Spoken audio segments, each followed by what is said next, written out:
Welcome to Field & Stream Store's Kickoff Week.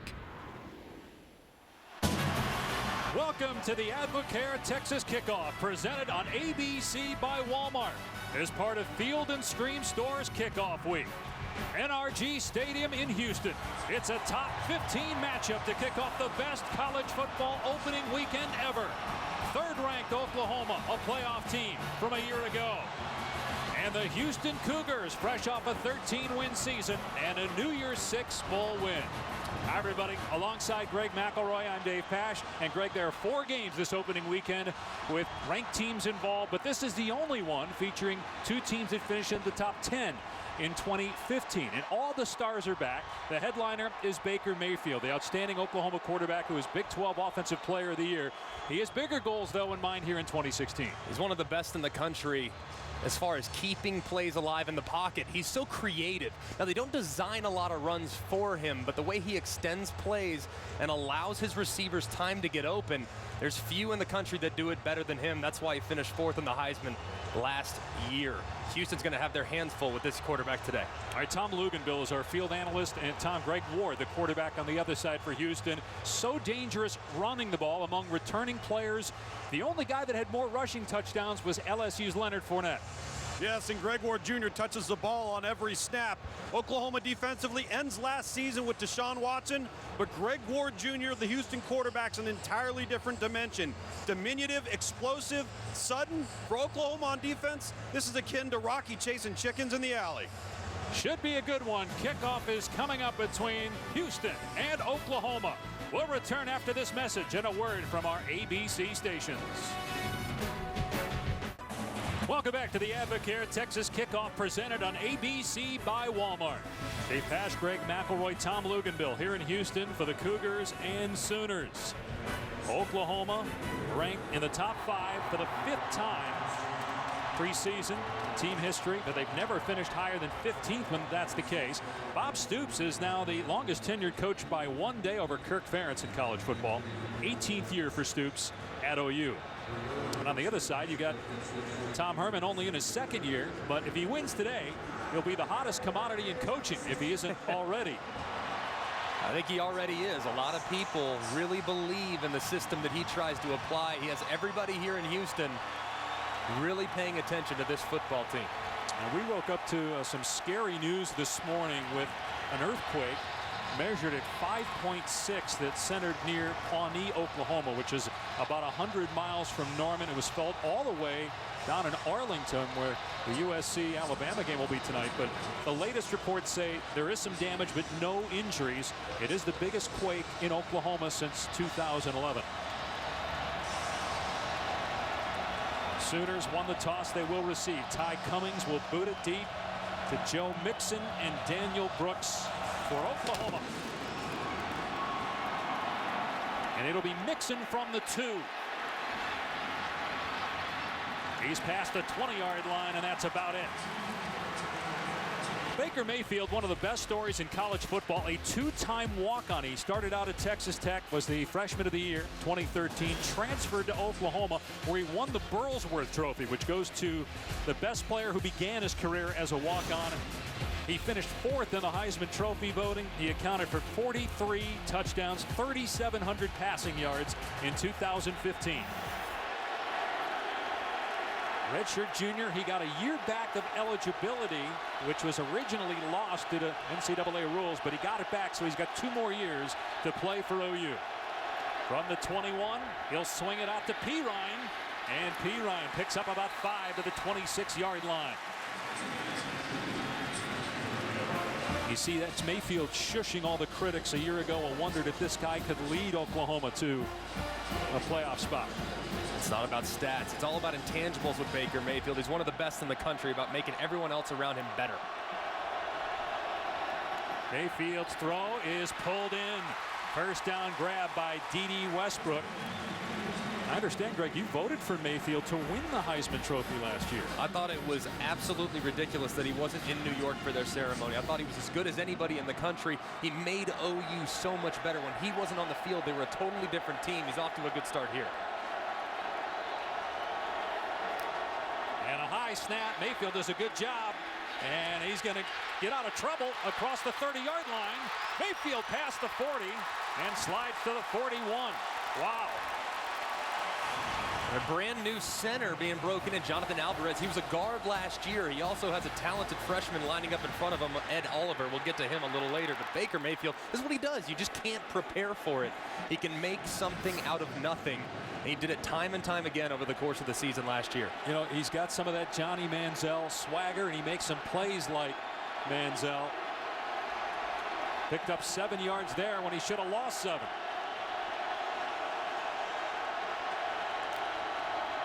It's Pirine on 2nd and short, and a huge hole off the right edge. Pirine into Houston territory. Garrett Davis finally gets him down after a pickup of 15. It's the healthiest Pirine's ever been. He was banged up at the end of last year, still ran for a ton of yards, a ton of touchdowns, a lot of production. He's one of the best backs in the country, and I think him and Joe Mixon make up a 1-2 punch that everybody wishes they had. Think about it. He needs only 1,000 yards this year to break the Oklahoma rushing record. All the greats that have played here, Adrian Peterson, Billy Sims, Pirine statistically will be the best by the time he's done. He's to the 40-yard line, 4 yards there. Matthew Adams brings him down. I think it's pretty safe to assume he will be, by season's end, Oklahoma's career-leading rusher. Like you said, 1,000 yards away. The way he's going and the way he looks and the way he practices, he might get there by about game 8 or 9. Coaches say he's a little bit faster this year. 235 pounds. Mayfield to Westbrook, and he's tripped up, but able to get close to the first down. They're going to spot him down at the 35, just short. So it'll be 3rd and 1 for the Sooners. And right here, thinking run play all the way, because you still probably are thinking 4th down, you're going to go for it anyways, even if you come up short.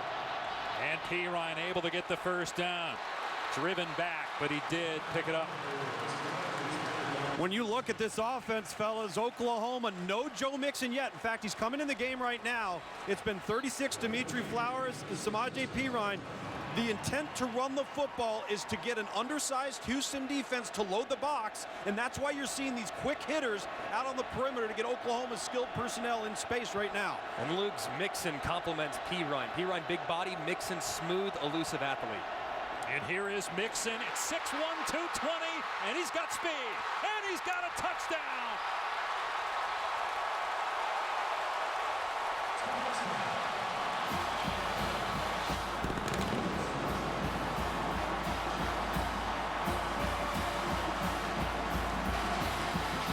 A 32-yard touchdown run by Joe Mixon.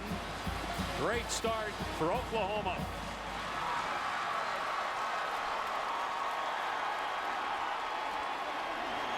He had 7 rushing touchdowns last year. Now Austin Seibert makes it 7-0 OU.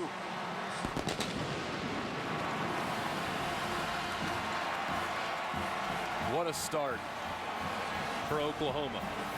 And you can see right here, Joe Mixon lining up in the backfield. He's absolutely automatic. Once he hits that left foot, immediately right upfield, there's nobody home, and once he turns on the afterburners, very few people in the country can catch him. He's a decisive runner, and he complements Pirine so perfectly. Pirine's going to beat you up. He's going to earn the tough yards. And then sure enough, when your defense is a little gassed, you got to chase a guy that's probably a sub 4.5 at 210 that can flat out fly. He's a big play back, had 3 touchdown runs at 20 yards or more a year ago. That one went for 32. Mixon and Pirine, along with Mayfield, make up the best backfield in college football, right? Those 3? I mean, show me someone that's even close. I mean, I think those 3 together, with the way they work together too, Pirine and Mixon. Mixon will be out at wide receiver. They'll move him around, very versatile. They'll be on the field at the same time. Mayfield, the way he extends plays, makes everyone else around him better. And the way Pirine gets downhill and runs with a lot of power and low to the ground. So they work so well together, and they really do make up, I think, what is arguably the best backfield in college football. So Brandon Wilson, a very dangerous return man. We'll get a crack at this one here for Houston. Well, he stumbled. Lose a shoe there. Yeah, and he doesn't make it to the 15. Dumped at the 12. So Greg Ward Jr. will be backed up, but He's a dynamic player. Started his career at Houston as a wide receiver. Was moved to quarterback last year. And was the Chick-fil-A Peach Bowl MVP. Set a bunch of records, not just in Houston, but in the American Conference. 21 rushing touchdowns only. Fournette had more. Plus, he had 17 passing touchdowns, and he doesn't turn the ball over. Only 185 pounds, 5'11". He's actually gained 12 pounds from a year ago. Kevin Justice starting. He's going to start the first play, and then Duke Catalon will come in. Catalon being benched, a conditioning issue. Ward rolling out. His pass pulled in. A broken tackle. Dunbar still going. Finally wrapped up at the 30-yard line after 19 yards.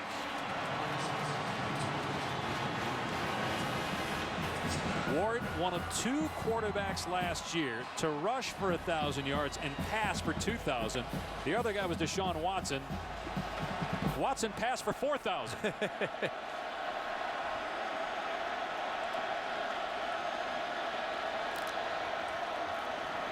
Quick pass to Catalon, and Catalon stays in bounds. Finally shoved out around midfield by Ahmad Thomas.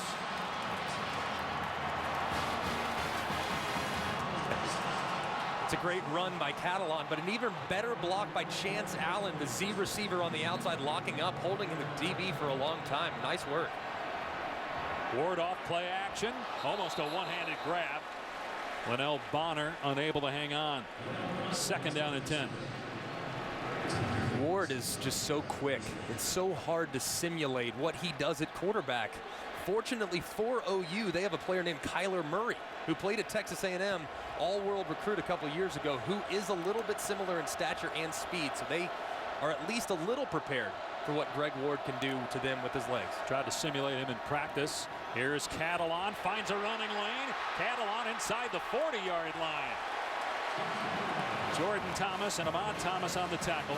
Catalon, a Texas transfer. He verbaled before his junior year of high school. Ends up back here in Houston, his hometown. On 1st down, Ward drilled as he throws deep. Overshot Chance Allen. He took a lick too from Okoronkwo, but got the pass out there. And a good job of him staying in there, sticking with his progression. Knows he's going to get hit. Tough guy, not the biggest guy in the world. Don't want to take a ton of those. But good job get at least a chance down the right-hand side. And Oklahoma bringing some pressure early, trying to get Ward off his rhythm. Ward told us yesterday he's really improved as a passer and as a leader. He's a real quiet guy. Was pushed by the coaches to be more vocal, and he's done that.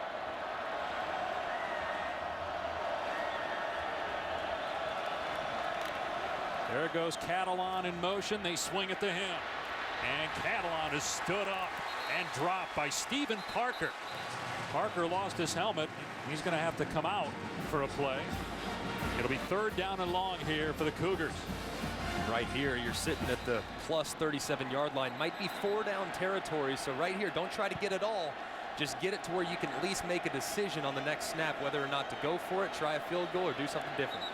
Let's see if not having Parker on the field hurts Oklahoma. He had to come out losing the helmets, and his backup is Khalil Houghton, a sophomore, who has not played in a ton of games. Obvious passing situation.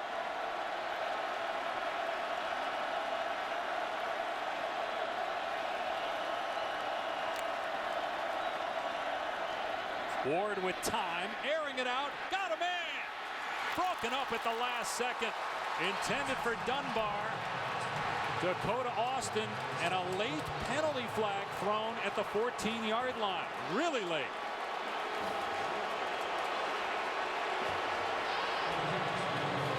It looked like good coverage live to me. Looked like great coverage. Looked like he timed it right. Looked like a good play by Dakota Austin. I'm not sure what they saw. Interference by the defense, number 27.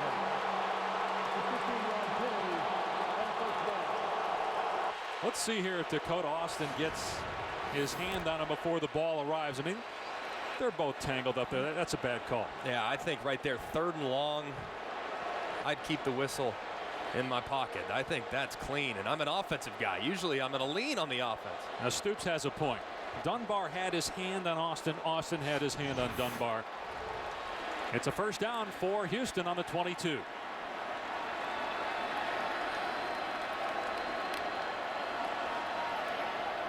It's Catalan, and he's got no running room. Will Johnson there first. No gain. When you see that matchup down the sideline, as I was standing right next to Stephen Dunbar, aside from a call that was a poor call, Stephen Dunbar gets up and looks right at Greg Ward Jr., says, hey, that's on me. Standing behind him, Stephen Dunbar only attempted to get one hand on the football to catch the ball. Should have caught the football, and they'd be sitting there with a touchdown on the 2-yard line. I'm with you, Lugs. I mean, I think if you go up with two, high point it, he's got a better chance at it, trying to shield off that defender. Here's Catalan, little misdirection. Stacked up as another Oklahoma helmet comes off at the 19-yard line. So that's a pickup of 3. It'll bring up 3rd down and 7. That's Jordan Evans, captain linebacker, that will have to come out for this play. Don't want to lose him. Not on 3rd and an important down right here in the red zone.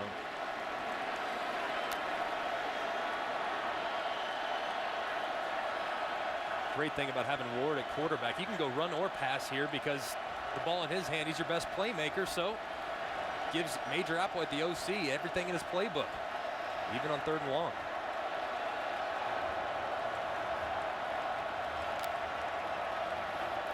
We're going to hand it off here to Catalan. Nowhere to go.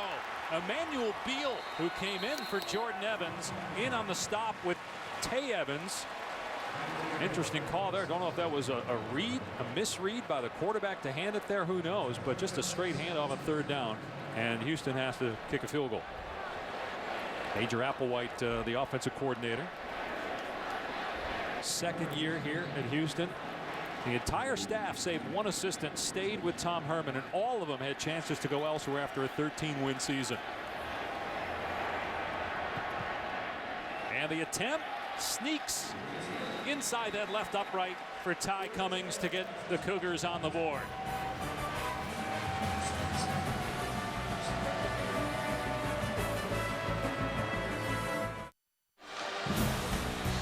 Best kickoff weekend ever starting here in Houston. Of these games, Greg, which stands out to you the most? I got to go to Monday. As good as Saturday is, believe me, Monday, Ole Miss, Florida State. Ole Miss, a lot of people think with the pieces they lost, they might have a year in which they slip back a little bit. Then Florida State, Lugs, they look pretty dang good. Yeah, coming off a tough loss to this Houston team in the bowl game. No question about it. And then I'm also looking to Notre Dame and Texas. What does Charlie Strong and those Texas Longhorns bring to the table? And let's get a look at their quarterbacks. Deep kickoff. And it'll be a touchback. OU will start on the 25. Let's say hello to Cassidy Hubbard in the studio. Hello, Dave and Greg. Taco Bell studio update. Number 6 Ohio State hosting Bowling Green. JT Barrett, undisputed starter this season, but this isn't the start he wanted. Picked off on his first possession by Brandon Harris, 63 yards, but JT responded with a 47-yard TD pass on the next session. All tallied up at 7. Dave, Greg.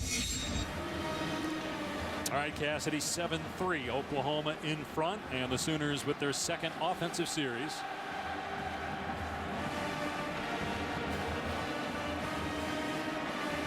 Joe Mixon, who just had that touchdown run, is out there for Oklahoma on 1st and 10 at the Sooner 25.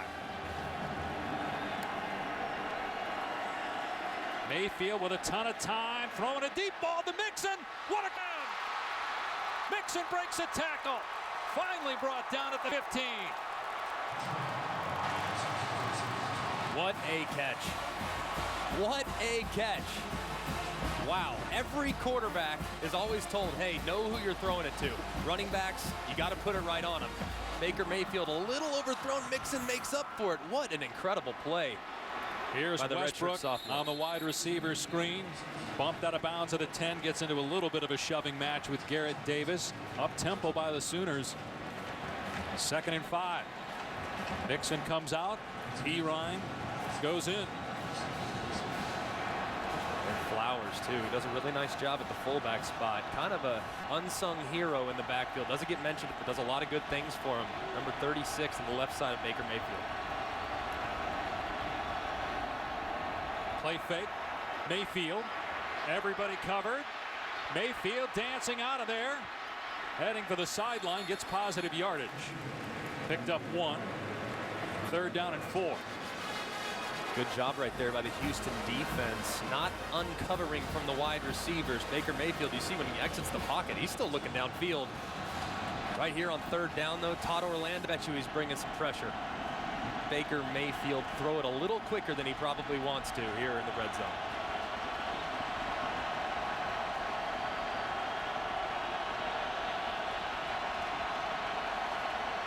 Keep an eye on that guy, number 10 for Houston, getting some push at nose guard for the Cougars. They double him. Mayfield pumps, backs up, looking, steps up, takes off, and takes a shot. Wow, Matthew Adams pummels him. A 1-yard gain, but it's fourth down. Such a good job in the secondary. Such a good job by this inexperienced secondary. And then Baker Mayfield, look, he slid when he had a run a little earlier. These are the hits he has to avoid. He got dinged up a couple times last year. He needs to be a little smarter. I know it's third down trying to make a play, but he's too important, too valuable to this team to take hits like that on a regular basis. He missed games last year because of those shots. Seibert going to try a 25-yarder.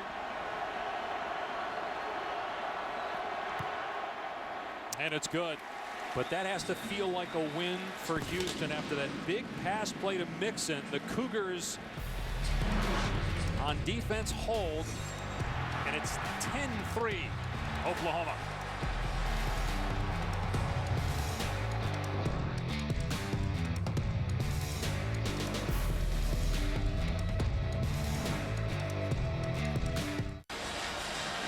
Intriguing Sunday night football matchup on ABC. A lot of people think Texas is improved and could knock off number 10 Notre Dame. That game is in Austin, 7:30 Eastern, 4:30 Pacific on ABC tomorrow night. We are kicking off the greatest opening college football weekend ever here from Houston. We expect a lot of scoring. We've got it already, 10-3 midway through the first. Brandon Wilson is deep for the Cougars. And Wilson thought about taking a knee, and he won't even make it to the 10. Last time he was brought down at the 12. Taylor with the stop for OU. Let's take a look at today's Good Hands play, brought to you by Allstate. And this is just an off season of study. You can see the safeties dialed in. They're exiting and they're departing. They're getting off the hashes, which allows an awful lot of free space for Joe Mixon to just squirt right up the middle. Absolutely runs right by the middle linebacker whose eyes are in the backfield because they're concerned about Baker Mayfield and his ability to run. You can't play man-to-man against Baker Mayfield. You have to play zone. Therefore, the linebackers get caught napping. There goes Joe Mixon right by him. And what a catch by the running back. Got already 100 yards of total offense, Mixon.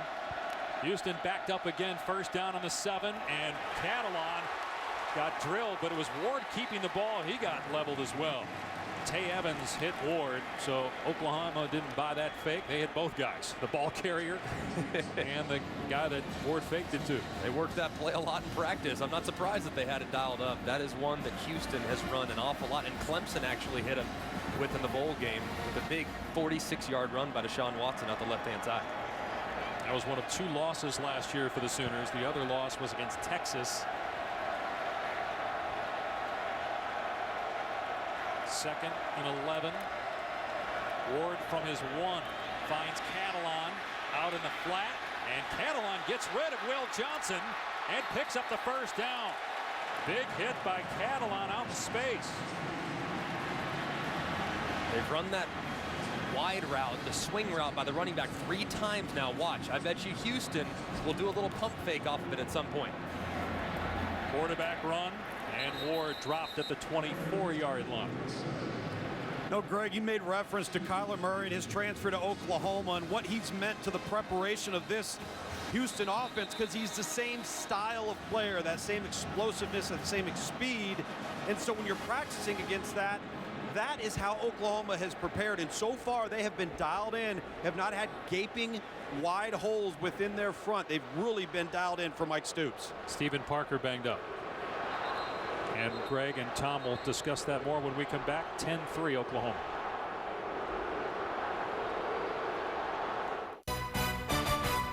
The AdvoCare Texas Kickoff, presented by Walmart. Brought to you by AdvoCare. We build champions.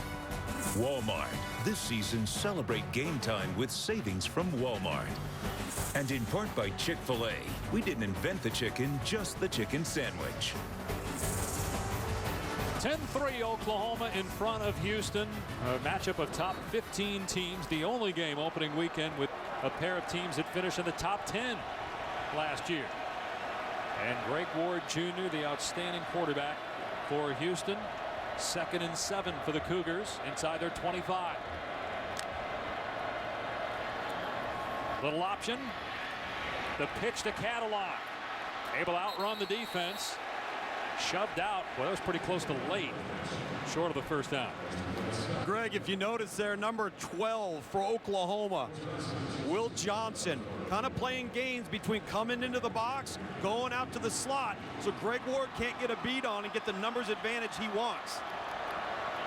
Ward to the air on 3rd down, and a strike. Dunbar, he's loose. Dragged down. And Lugs, you're absolutely right. I mean, they have done a really good job being patient in their keys defensively. Ward not a ton of attempts so far, but they're doing a good job slow playing and not being overly aggressive, which I think they were last year at times against dual threat quarterbacks. Meanwhile, Okoronkwo may have just saved the touchdown. That was a 16-yard pickup. There was some movement. Going to be a flag here. Dunbar at the top of your screen for Houston. A false start by number 88 of the offense. It's a 5-yard penalty, and it's still first down. Lugs, we were at practice on Wednesday, and we actually saw this Oklahoma defense literally just chasing Kyler Murray around the field, trying to position the football and break down so they're in position to make the tackle. I hadn't seen that close to game time before. Yeah, I mean, it was really the whole focal point of their practice late in the week. You and I tried to simulate. I think I juked you out a couple times too. Ward on the pump fake, comes the other way, and a diving attempt, but incomplete. Bonner could not hang on. He had Houghton, who is Stephen Parker's replacement. Parker, starting safety for Oklahoma, shaken up. Let's see here.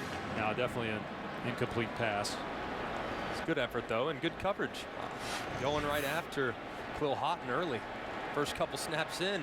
Go cover a corner route, big man. Boy, they already got the shoulder pads off. It was a wicked shot. Parker, helmet to shoulder of Greg Ward.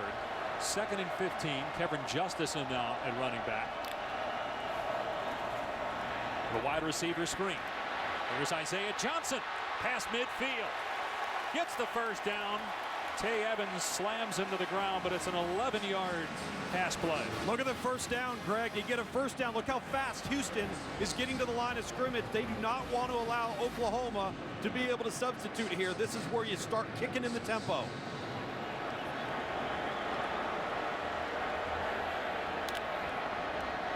From the OU 46. Greg Ward doing a lot more of this year than we saw last year. They gave him a lot more freedom. Oklahoma bringing a blitz. Ward gets back to the line of scrimmage, brought down by Jordan Evans. 3rd and long. 2nd and long, excuse me. 2nd and long. You have everything here. Lugs, I mean, we haven't seen a quarterback draw yet from Greg Ward. That's something they run all the time, a lead draw. At some point, you got to assume that's going to be dialed up by Major Applewhite, the Houston offensive coordinator. How'd you like that little formation? They shifted stack. I like it. Literally about a foot from each other. That's another quarterback back there, De'Ara King. And there's 2 quarterbacks running the option. Ward keeps it, brought down at the 41. So he gets a chunk to bring up a 3rd and 5 or 6 here. King was a quarterback, signed as a QB. He's got to play wide receiver right now because they don't have a lot of depth there. He's quick though, man. Lugs, you liked him a lot. I know when he was coming out. So explosive. The noise is kicking up down here now, guys. Big 3rd down here. Houston with a little momentum after holding the Sooners to a field goal.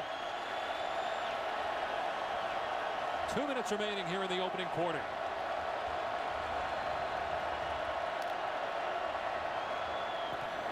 Ward with time, got single coverage, and the pass is juggled and caught. Dunbar with the grab inside the 10. See him picking up the pace. They don't want to possibly get a challenge right here. This is heads-up playing right here by Greg Ward. You know that they might take a peek at it. You don't want them to have that opportunity. So let's get a play off as fast as humanly possible. 32-yard pass play. Bob Stoops is trying to call timeout to challenge the play.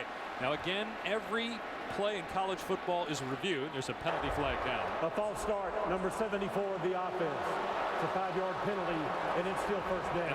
That's the danger when you're trying to get up there and snap it quickly. One of your guys moves, and it costs you 5 yards. Stoops was calling timeout to try to challenge that. Let's see if our pylon can show us whether this was a catch. I think that's a grab. Yeah, it looks clean to me. It's just that nose of the football. Does it touch the ground as he's going to the ground? And does he just secure it? Does the ball move at all? And it can move a little bit as long as you don't lose possession. It can hit the ball. Yeah, it's clean. Here we go. Catalan. Good run by Catalan between the tackles. Gets inside the 10. This is a dimension that Houston had last year, but they're thinking that Catalan can give them an even better option at the tailback spot. 12th play of the drive. They're inside the 10-yard line.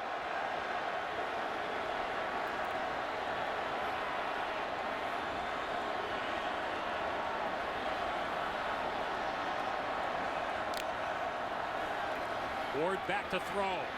Moving to his left and throws it away. A smart play there by Ward. Nothing there.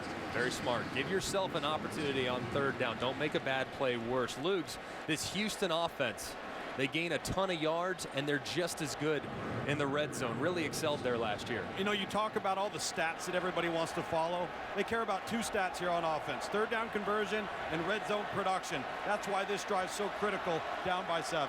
Welcome to 2016. It's all about tempo offenses and bend, don't break defensively. 3rd and goal. Design quarterback run for Ward, and he's dropped at the line of scrimmage. It's interesting, twice they get down there. The first time they do a straight handoff, the second time a design quarterback run. Very conservative in the red zone to get points on both drives. You agree with that? Those plays have been effective for this Houston team before, but right now a lot of their success is on the perimeter. The bubble screen, some of the quick throws to the outside. They haven't had a ton of success inside just yet. I think they're trying to get comfortable and get into the flow of the game. But I'm good with the play call because you're still going to get an opportunity to kick a field goal, and you're not going to potentially make a mistake by throwing it into coverage. So that's the end of the first quarter. Houston will attempt a field goal when we come back. 10-3, Oklahoma after 1.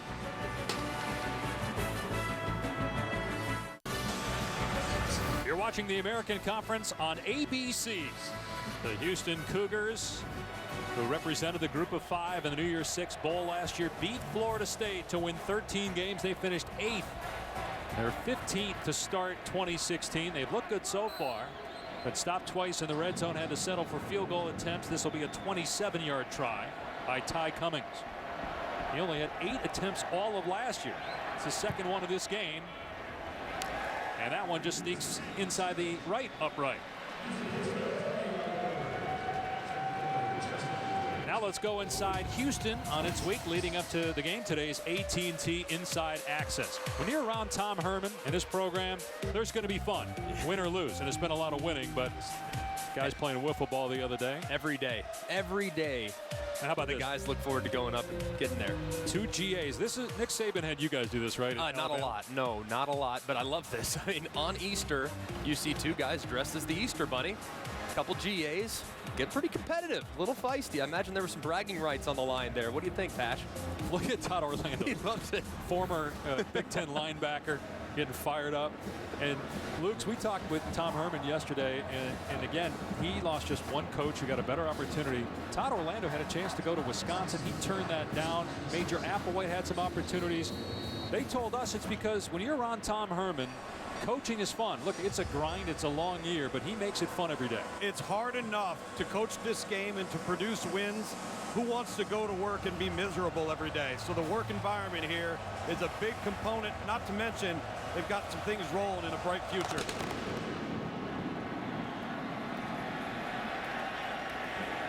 And It'll be a touchback. OU starts in the 25. Here's Cassidy. Thanks, NHTSA opening weekend studio update. Number 7 Michigan hosting Hawaii over on ESPN. Jake Butt with his 17th consecutive game with a reception, and this one ends with a reach and dive for the touchdown. Now up 21-0 over on ESPN, guys. Greg, everybody's on the Michigan bandwagon, thinking they're going to win the Big Ten. Are you, or are you looking at Ohio State as the favorite going into the year? I'm leaning towards the Buckeyes. I know that game's in Columbus at the end of the year. I look at how that team finished. I know they lost so many high-quality players, but the way Urban Meyer's recruited and the culture he's built, it seems like every year they're going to be in the conversation around the college football playoff. People are talking about Mayfield, Deshaun Watson as quarterbacks that'll be in the Heisman discussion. Don't sleep on J.T. Barrett. A couple years ago, was the Big Ten Offensive Player of the Year until he got hurt against Michigan, and Cardale Jones goes in and wins him a national championship. Well, and it's his show, it's his locker room, and there's no looking over the shoulder. Trust me, Ohio State still has the best players in the Big Ten, and I agree with that. That quarterback could be a dark horse if they go on a run. Oklahoma starting this drive on its 25-yard line. And it's a pass play. It's P-Line out of the backfield. Oh, what a shot he took. Garrett Davis, and that's a big dude that you are somehow getting to the ground at 235 and P-Ryan. Squaring them up, man. I'll tell you what, this Houston team, sometimes group of 5 teams don't look quite as impressive physically. That's not the case for the Houston Cougars. When you go and watch them practice, they have guys all over the field that look like big-time program players, one of which is their nose tackle. And P-Ryan with the, you're talking about Ed Oliver, P-Ryan with the left shoulder that he's favoring after getting drilled by Garrett Davis. So Mixon is in the game, along with Daniel Brooks right now for Oklahoma. And here is Brooks trying to get outside. Wrapped up and dropped. Brandon Wilson in run support, along with Stephen Taylor, an excellent player, an inside linebacker for the Cougars. And it's unfortunate. Oklahoma's 3rd string running back is Rodney Anderson. He actually is going to miss the season with a neck injury. So they turn here, obviously, to Daniel Brooks. He's one of the fastest players on the team, but certainly not as big or as powerful as what Samaje Perine has been.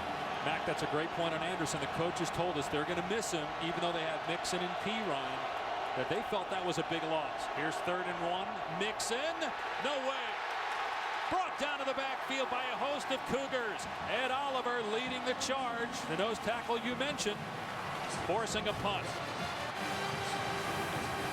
Great call by Todd Orlando, bringing pressure, making sure that they wrap up in the backfield. You had a feeling that Joe Mixon was going to come downhill on 3rd and short.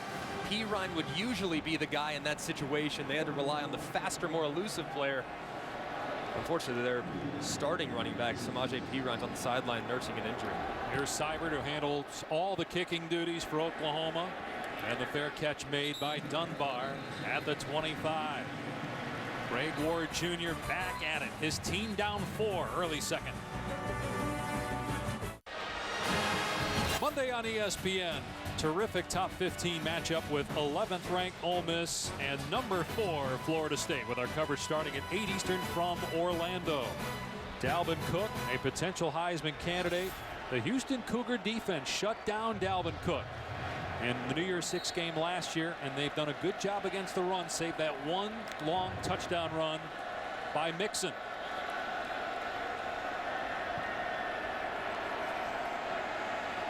Houston starting on its 25-yard line. Ward gonna lob it for Dunbar, who beats his man but can't make the grab. Guys, over here on the Oklahoma sideline, 2 things. Number 1, Samaje Perine being examined by the medical staff in his neck and left shoulder area as they continue to reach in through his shoulder pads along his back and up through his left shoulder. He continues to be evaluated. And secondly, the offensive line coach, Bill Bedenbaugh, and Bob Stoops not happy with this offensive line, giving them an earful here. Yeah, Mixon tackled for a loss on 3rd and a yard, forcing the punt. Oklahoma bringing a little pressure. Ward on the rollout, and that pass too tall. Intended for Chance Allen. It's 3rd and 10. Here's what Tom was talking about during the break. Bob Stoops upset with the job that they're doing up front on offense. Yeah, I don't blame him. I mean, right now, especially on 3rd and 1, Oklahoma, they're running a downhill play. There's no way Orlando Brown right there getting singled out. There's no way you can let someone beat you inside, and that's exactly what Cameron Malvo did to the talented All-American freshman from a year ago. 3rd and 10. Ward is 2 for 2 on 3rd downs through the air. Great adjustment, and Bonner able to pull it in. We have seen some terrific catches here in the first half. Bonner with an excellent catch. Great catch, but even better throw. Remember we warned you about the pump? There it is. Back shoulder throw. It is absolutely impossible to cover. Excellent accuracy on display outside the numbers by Greg Ward. It's an area in which he's tried to improve over the offseason. And I don't think it's even close how much better of a passer he is than what we've seen in this game as to what we saw in the Peach Bowl last year. They run Catalan here. He's hog-tied after a gain of about 3 yards. Tackle made by Austin Roberts. A couple of yards there on 1st and 10. And interesting, not a ton of tempo right here. Houston, usually after a 1st down, they are a million miles an hour. Trying to get the right play called here, I think Major Rappawhite's doing. So playing a little bit slower, making sure they have the correct play ready to roll. Here's Ward on 2nd and 8, rolling out. Both levels covered, and Ward, as a flag flies, still completes the pass as Bonner was in bounds when he caught it. Flag was thrown in the secondary. It looked like we might actually have something at the line of scrimmage. I saw one of the offensive linemen dive towards a defensive lineman's leg when he was engaged. We'll see if that was the call. Yeah, check that. That was a towel that was thrown in the secondary. The flag is thrown at the line of scrimmage. A block below the waist by number 69 of the offense. It's a 15-yard penalty, and it's still 2nd down. And they've had some costly penalties. That one, they had the false start on 1st and goal inside the Oklahoma 10 earlier. Yeah, and you can see right here, 69, the center, Will Noble. He's an experienced player. You can't make this mistake. He's running, he's running, he's running. He doesn't see anybody. Hey, let's take a chance at somebody down below. Make sure we give our quarterback a little extra time. I understand the intent was trying to keep your quarterback upright, but when that player's engaged, you can't go below the waist. Good job by the officials calling it and penalizing the Cougars. So that makes it 2nd and 23 at the Houston 31-yard line.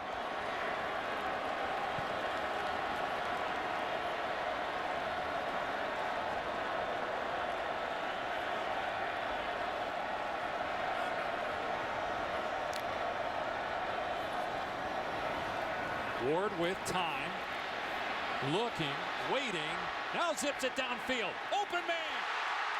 It's caught inside the 30 by Johnson. Ward with a strike, and Johnson kept moving, finally shook the defender.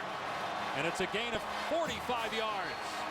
Tempo, tempo, tempo. They don't want to let Oklahoma substitute. Here they come in the red zone. Ward rolls left and dumps it off to Bonner. Scoots out at the 14-yard line, right at the 1st down marker. So Houston in the red zone, Greg, the last 2 times they were down here. Now they got 3rd down. They stayed conservative.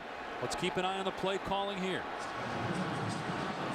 Don't want to take the ball out of Greg Ward's hands too often. He's not the most accurate passer, so I understand if they want to keep it on the ground and let him win with his legs.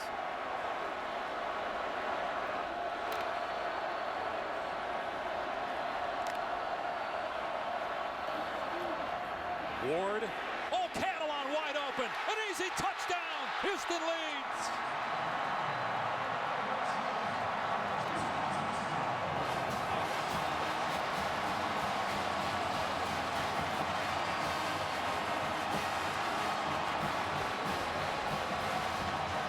We said keep an eye on the play calling. How about that one dialed up by Major Applewhite? I think they were setting him up with the inside run, and then all of a sudden you fake the naked to the right, throw back to the left. Walk in for Duke Catalan. Great play call. First collegiate touchdown for Catalan. Transfer from Texas. Has not played since 2013. He redshirted at Texas a couple years ago, then sat out last year as a transfer. The point after makes it 13-10 Cougars. Greg Ward with his first touchdown pass of the season. It's to the running back, Catalan. Uncovered out of the backfield.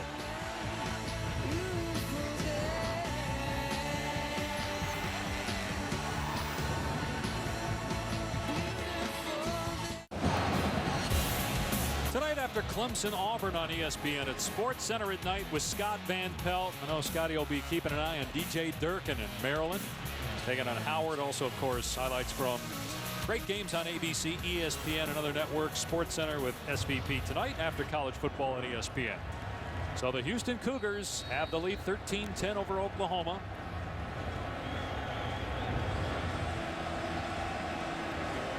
Greg Ward Jr., 4 of 6 passing, 73 yards on that drive.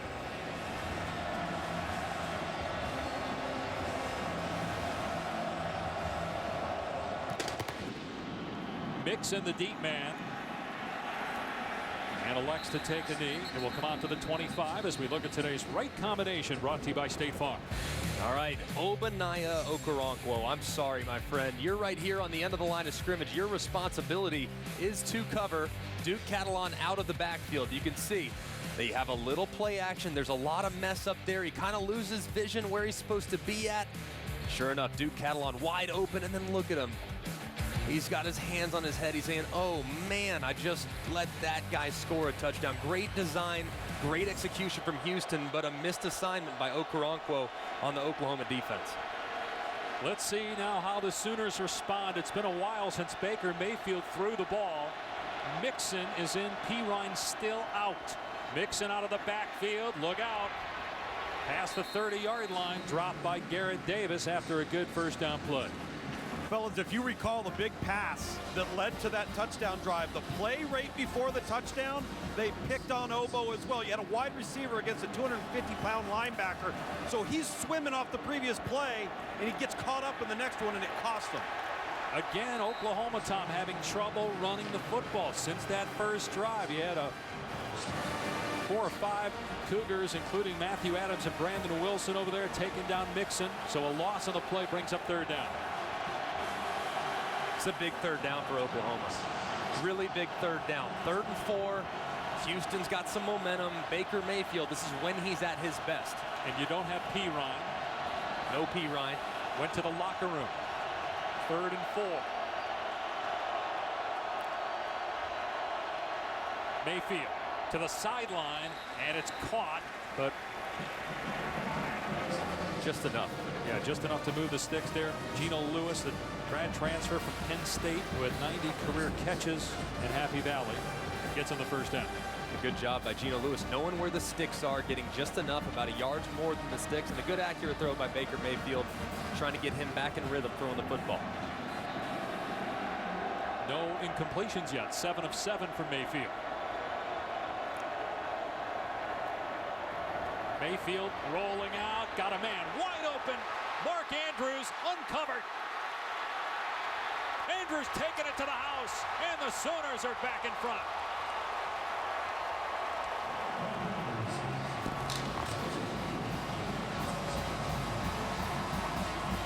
Talk about great play calls. I'll say. Lincoln Riley comes back with that, a 64-yard touchdown. He said, Major Applewhite, you're a great offensive coordinator, but I am the reigning Broyles Award winner. The assistant coach of the year in college football, Lincoln Riley, is the offensive coordinator for Oklahoma. Great execution, too, and a little bit of a bust in the secondary by this Houston defense. 49th career touchdown pass by Baker Mayfield. 17-13 Oklahoma. Mark Andrews had 7 touchdown catches last year. Caught only 19 balls, but they are all big plays like this one. Yeah, and good throw by Baker Mayfield. Big boy running downfield. Get the knees up. Touchdown, Sooners.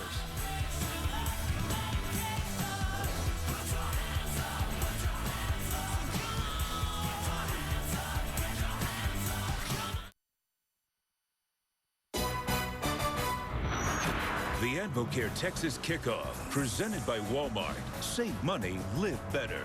And in part by Nissan. Pacific Life, helping generations of families achieve long-term financial security for over 145 years. And Shop Field & Stream, where traditions begin. This game so highly anticipated since Oklahoma went to the playoff and Houston made it to a New Year's Six game, and it has not disappointed. Oklahoma signed on to play Houston a couple years ago. The Cougars weren't very good at that time. So you look at Oklahoma's schedule, you get this in 2 weeks. They got Ohio State, then at TCU.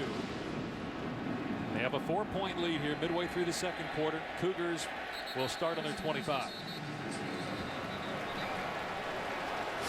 Let's go back to this touchdown.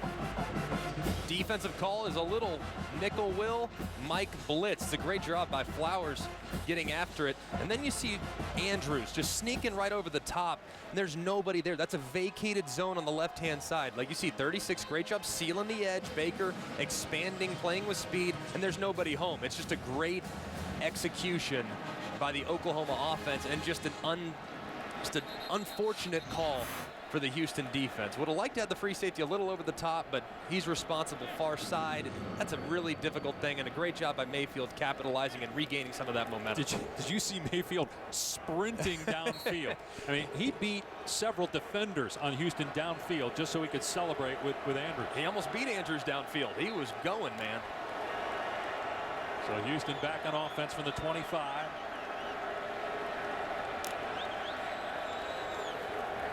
Quarterback run. Here's Ward, all tattooed at the 27-yard line by Okoronkwo. You know, you mentioned Lincoln Riley, who last year won the Broyles Award as the top assistant coach in college football. Tom Herman, now the head man at Houston, he won that at Ohio State when they won the national title a couple years ago. Ward dumping it off to Catalon. Catalon is dragged to the ground at the 29 by Stephen Parker. Got a third down and long here. Catalon injured on the play. That's a piece they need. Their backup running back situation has really been in flux. It's a group of players. One in particular, Mulbacar, who's a true freshman, had high expectations coming in. But the running back group behind Duke Catalon has been a little bit disappointing for this Houston team throughout fall camp. Samaje Perine is back on the bench. That'll certainly help Lincoln Riley if Perine can go back in the game. You were talking with Lincoln when we met about times you guys had together a few years back. Lincoln and you were only a few years apart. We were. Lincoln actually was working at Texas Tech. I was committed to Texas Tech at the time. Lincoln picked me up from the airport on my unofficial visit. We became really good buddies. He's only a few years older than me, so it's always great seeing him. He was 21 at the time then. He looks like he's 21 still. Lincoln is such a fantastic coach, has a great feel for this offense, knows personnel, and has really done a wonderful job there in Norman with the offense. He'll be 33 on Monday. 3rd down and 6 for Houston.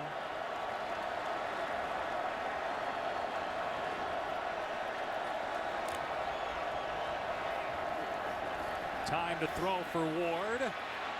Time to run for Ward. Picks up the first down to the 40-yard line. Catalon still on the Houston bench. Ward rushed for over 1,000 yards last year. He's going to throw it here to Dunbar. He's got some blockers. Dunbar thrown out of bounds by Cobb. There's a flag, and there should be a flag. He was clearly out of bounds. True freshman Parrish Cobb, instead of letting him go, threw him, and that's going to be 15 yards. Can't have that mistake right there. Parrish Cobb's about to get an earful. Oh, Bob Stoops. The personal foul by number 4 of the defense. The penalty is 15 yards. Anything automatic first down. Bob Stoops was all over Parrish Cobb. Remember, Zach Sanchez, now in the NFL, we think, although he got released according to reports today after being drafted, but you know, Sanchez was their guy last year. He's gone. They got a lot of young players in the secondary, including Cobb. Big mistake. Ball on the 37.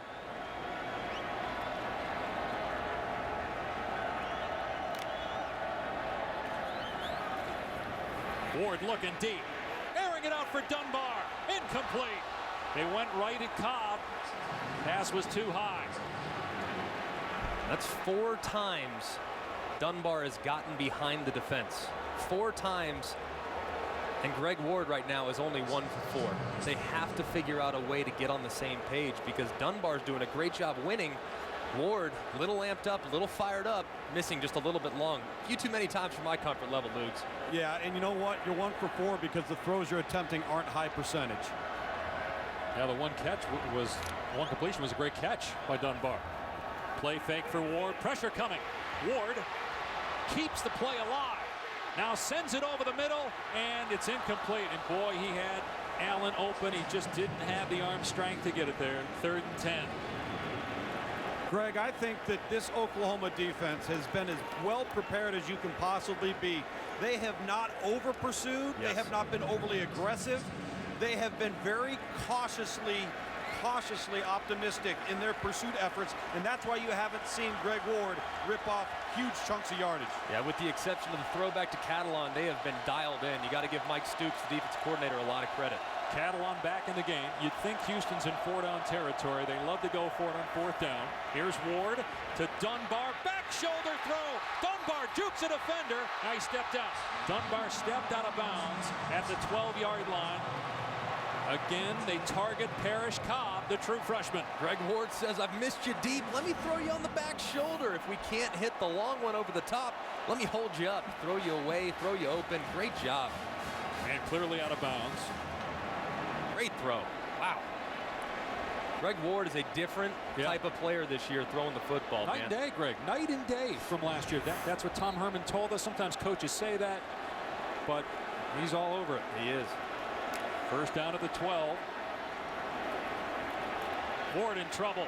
Big trouble. Swallowed at the 21-yard line. Charles Walker got pressure for OU. Charles Walker, Will Johnson, Stephen Parker, you name it. Not a very good job on the perimeter by these Houston wide receivers. Usually so good blocking.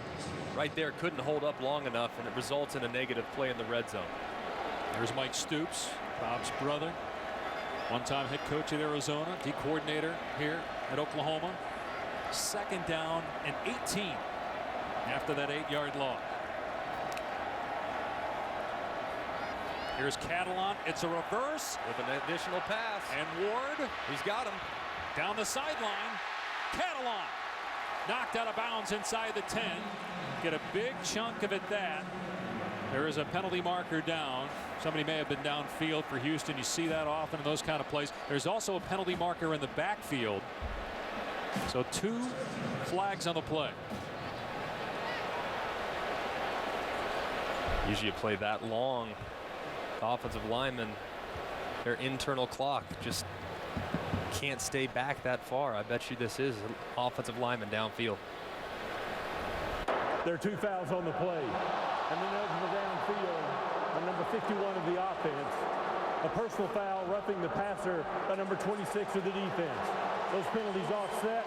Replay the down. Another penalty by Oklahoma. That's big. That would have been 3rd and long. Yeah, and you can see Natai Rogers. He's way downfield, about 6 yards, trying to get back. If you want to take a peek at him right there, he is well beyond the 3-yard window. Trying to get back, running back, just not able to get back fast enough before the ball's left go. He's his first start. JUCO player trying to figure it out. And then Jordan Evans, what are you doing? If you're him, why are you pushing the quarterback in the back? It's 3rd and 30 if you don't do that. Unnecessary. Instead, the penalties offset. Quarterback run. Ward making defenders miss in the hole. Gets to the 15-yard line. So he got 5 yards back. Evans on the stop. 3rd down at about 13 coming up. They've been conservative in the 3rd down red zone area. We've seen a couple of runs. We saw Greg Ward on an internal run, a sweep. I would assume right here they'll probably try to play it a little conservative as well. That's been the way they've done things so far up to this point. Maybe they break the mold here. But I would assume quarterback draw on 3rd and long. Hopefully Greg Ward can make a guy miss or 2. They go 5 wide. That spreads out the Oklahoma defense. You see it there. Only 5 guys in the box. Ward's going to throw. Airing it out. End zone. Overshot. Chance Allen. Going against Jordan Thomas. Outstanding corner for Oklahoma. But they took the shot there. Here comes the field goal team. Yeah, there's nothing wrong with that. You got one-on-one coverage on the outside. Your best receiver, Chance Allen, against their best corner, Jordan Thomas. Got to take your chances and give him one. If you're Greg Ward, just a little high and outside, you'd like to have that one back. So here's a guy that kicked all of 8 times last year, and this is his 3rd field goal try of the first half. 34 yards. And he's 3 for 3. 1-point game, 4.5 remaining.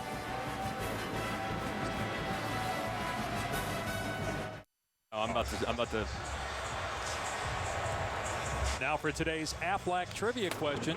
Aflac. We have a pair of Broyles Award winners in this game. Who's the only former Broyles Award winner to then go on to win a national title as a head coach?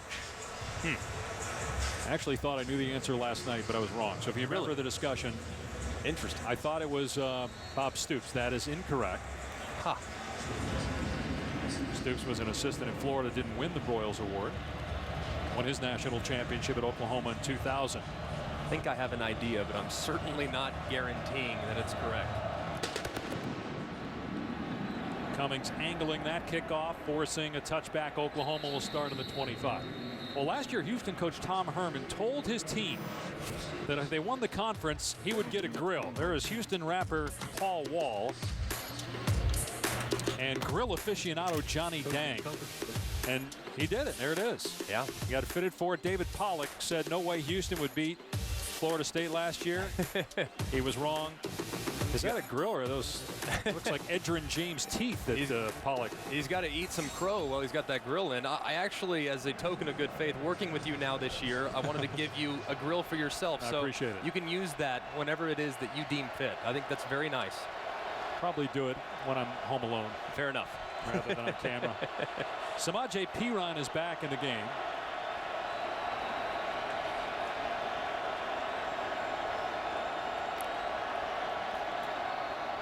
Here's Perine straight ahead.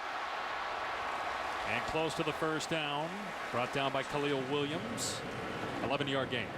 What do you got, Luke? Guys, sometimes you just got to say no. You just have to. I didn't even bring my grill today. You didn't bring the grill? No. Grill's at the hotel, boys. Luke's, come on. Here's D.D. Westbrook. And can't get away from Brandon Wilson. The help comes, and it's a gain of 2 on the play. A 2nd down and 8. Like, it just goes back to the personality of Tom Herman. And Houston is trying to get in the Big 12. Yeah.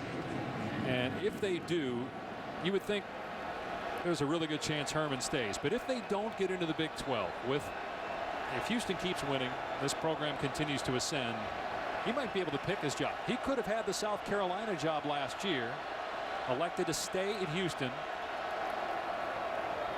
Mayfield off play action. He's going to run. Heads for the sideline. Out at the 42-yard line. We'll have a 3rd down and about 4 here.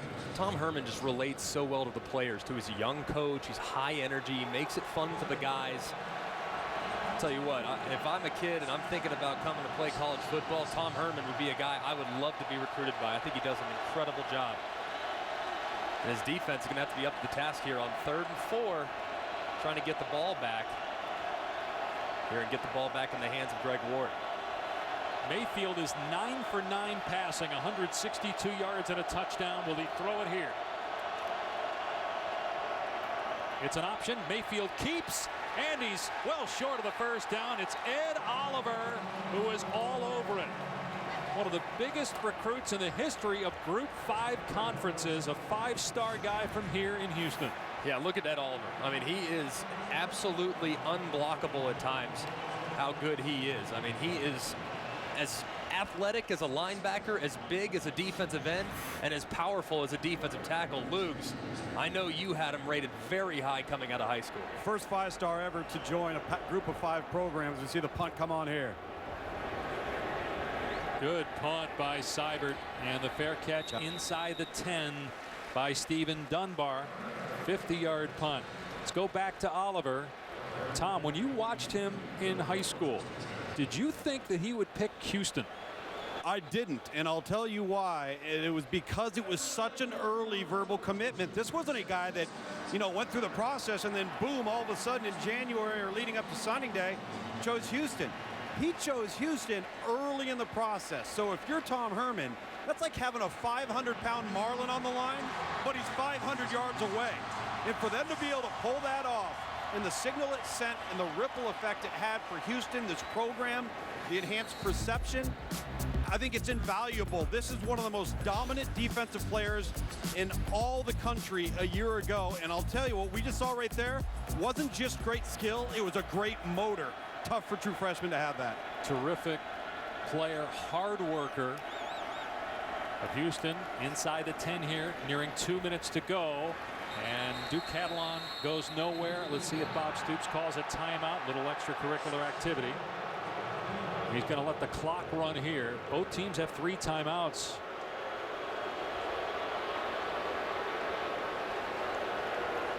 Houston. I'm surprised that he's not calling timeout. I'm sure he's waiting to see what happens on 2nd down, but you got 3 of them.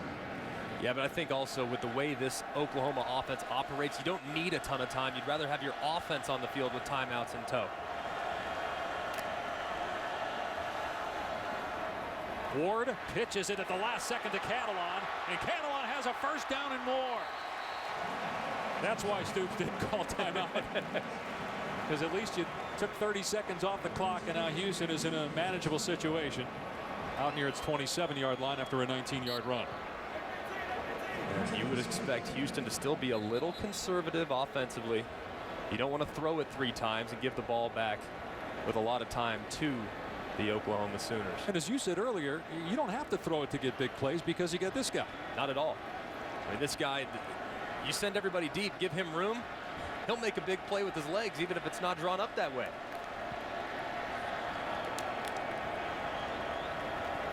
Ward back to throw. Has time, in trouble. Moving around, and now throws it away. Jordan Wade was chasing along with Charles Walker.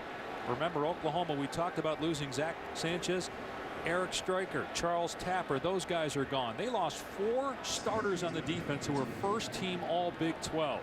They got some good guys behind them, but they got guys for sure, but they do miss Dominique Alexander, Devontae Bond. That linebacker core last year was as athletic as I've ever seen at Oklahoma.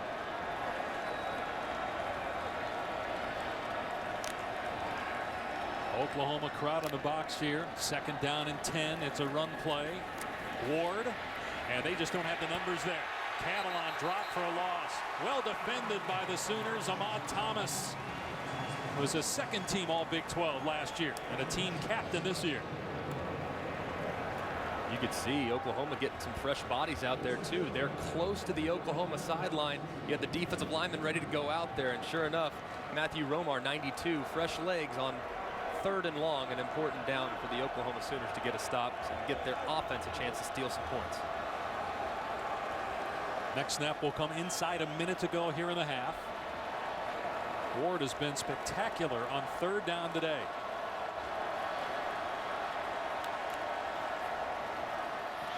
Wide receiver screen to Dunbar. Flag down, and so is Dunbar. Nice tackle by Tay Evans. Ward got hit late, though, by Okoronkwo again. Really some dumb penalties by Oklahoma in this 1st half. A personal foul, roughing the passer by number 31 of the defense. A 15-yard penalty and an automatic first down. At what point, if you're Bob Stoops, you say, you know what, you're going to sit out of play? That's twice. Well, he also, Okoronkwo's made some good plays too. So yes, he's had 3 plays that are absolutely inexcusable.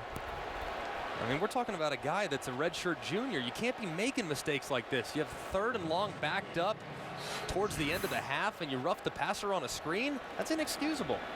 He'll stay in the game, though. The clock is running. Houston trying to get some plays off quickly here. They have all their timeouts. They fake the screen. Now throw it the other way. Incomplete. Probably smart play by Catalan that time, not to dive for it. Just let it hit the ground and let the clock stop with 32 seconds left. Man, I'll tell you what. Charles Walker, 97. He just put a hit on Greg Ward. I mean, that's consecutive plays now where Greg's gotten hit. Maybe lose it just a little bit earlier if you're going to throw it away. Watch him roll to his right. Man. That's 6'2", 299 pounds of mean. Greg Ward needs to get the ball out of his hands a little faster.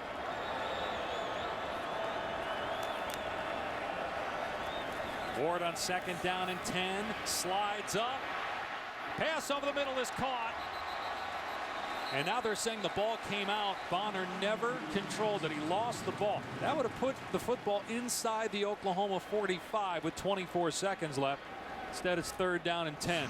Let's take another peek at it. That ball was nose down, diving just a little bit. You see it, though, squeaking out right underneath the right elbow. Yeah, ball comes out. Linnell Bonner. It's a tough catch, though. When that ball's sinking, it's hard for a wide receiver to go down and grab it if it's coming with that much velocity.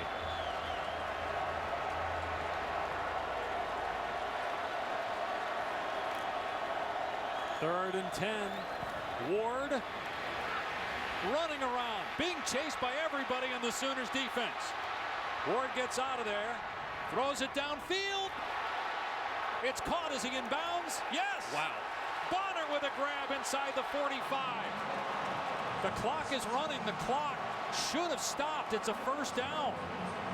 Nobody's caught the fact that the clock is running. Wow, what a catch. Wow. A timeout is called. There was 6 seconds that came off the clock that should not have, though. Clock stops on a 1st down, and Tom Herman is pointing, saying, you guys missed that. They'll correct it here. Go to the monitor. Houston calls their first timeout of the half. It's a 30-second timeout. That's the catch of the weekend, and we still got 25 games to go. I don't know that anybody's going to have a better catch than that. I'm telling you, I wouldn't be shocked if Greg Ward was throwing that ball away. I mean, that is unbelievable, the extension. Wow. Look at that.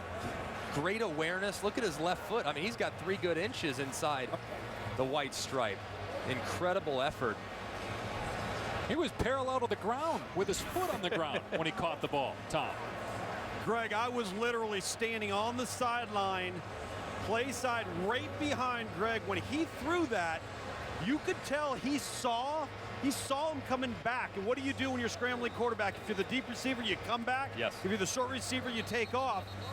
What I was most impressed with is he intended to give that guy a chance, but he put the ball only where his guy could get it. And if it's incomplete, so be it. You line up and play the next down. Gave his guy a chance to make the play. They put 4 seconds back on the clock. So we're at 18 seconds. Houston's got 2 timeouts left. Ball at the Oklahoma 42. What a catch. Take it forward, though.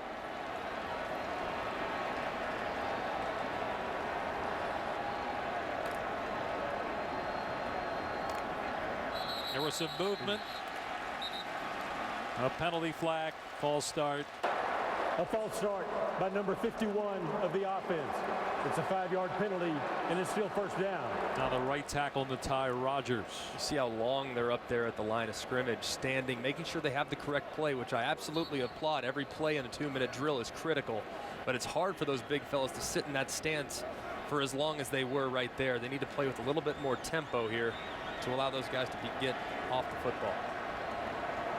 Ty Cummings, the kicker's career long, by the way, is 45 as Ward steps up, throws it deep into the end zone for Johnson. He can't catch up to it. Isaiah Johnson had Dakota Austin beat, but could not catch up to the ball.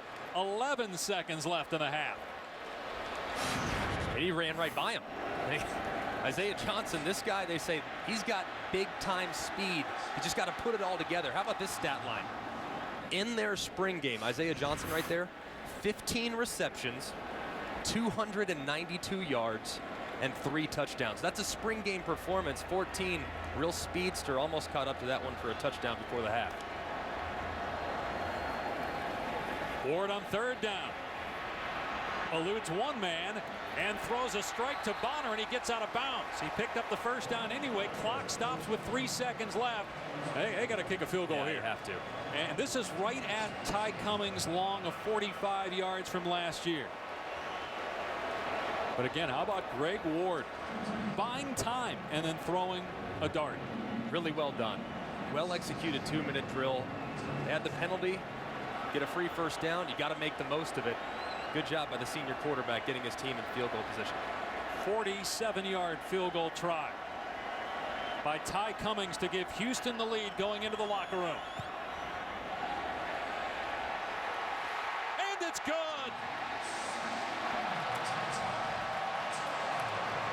A perfect half for Ty Cummings, 4 of 4 on field goals.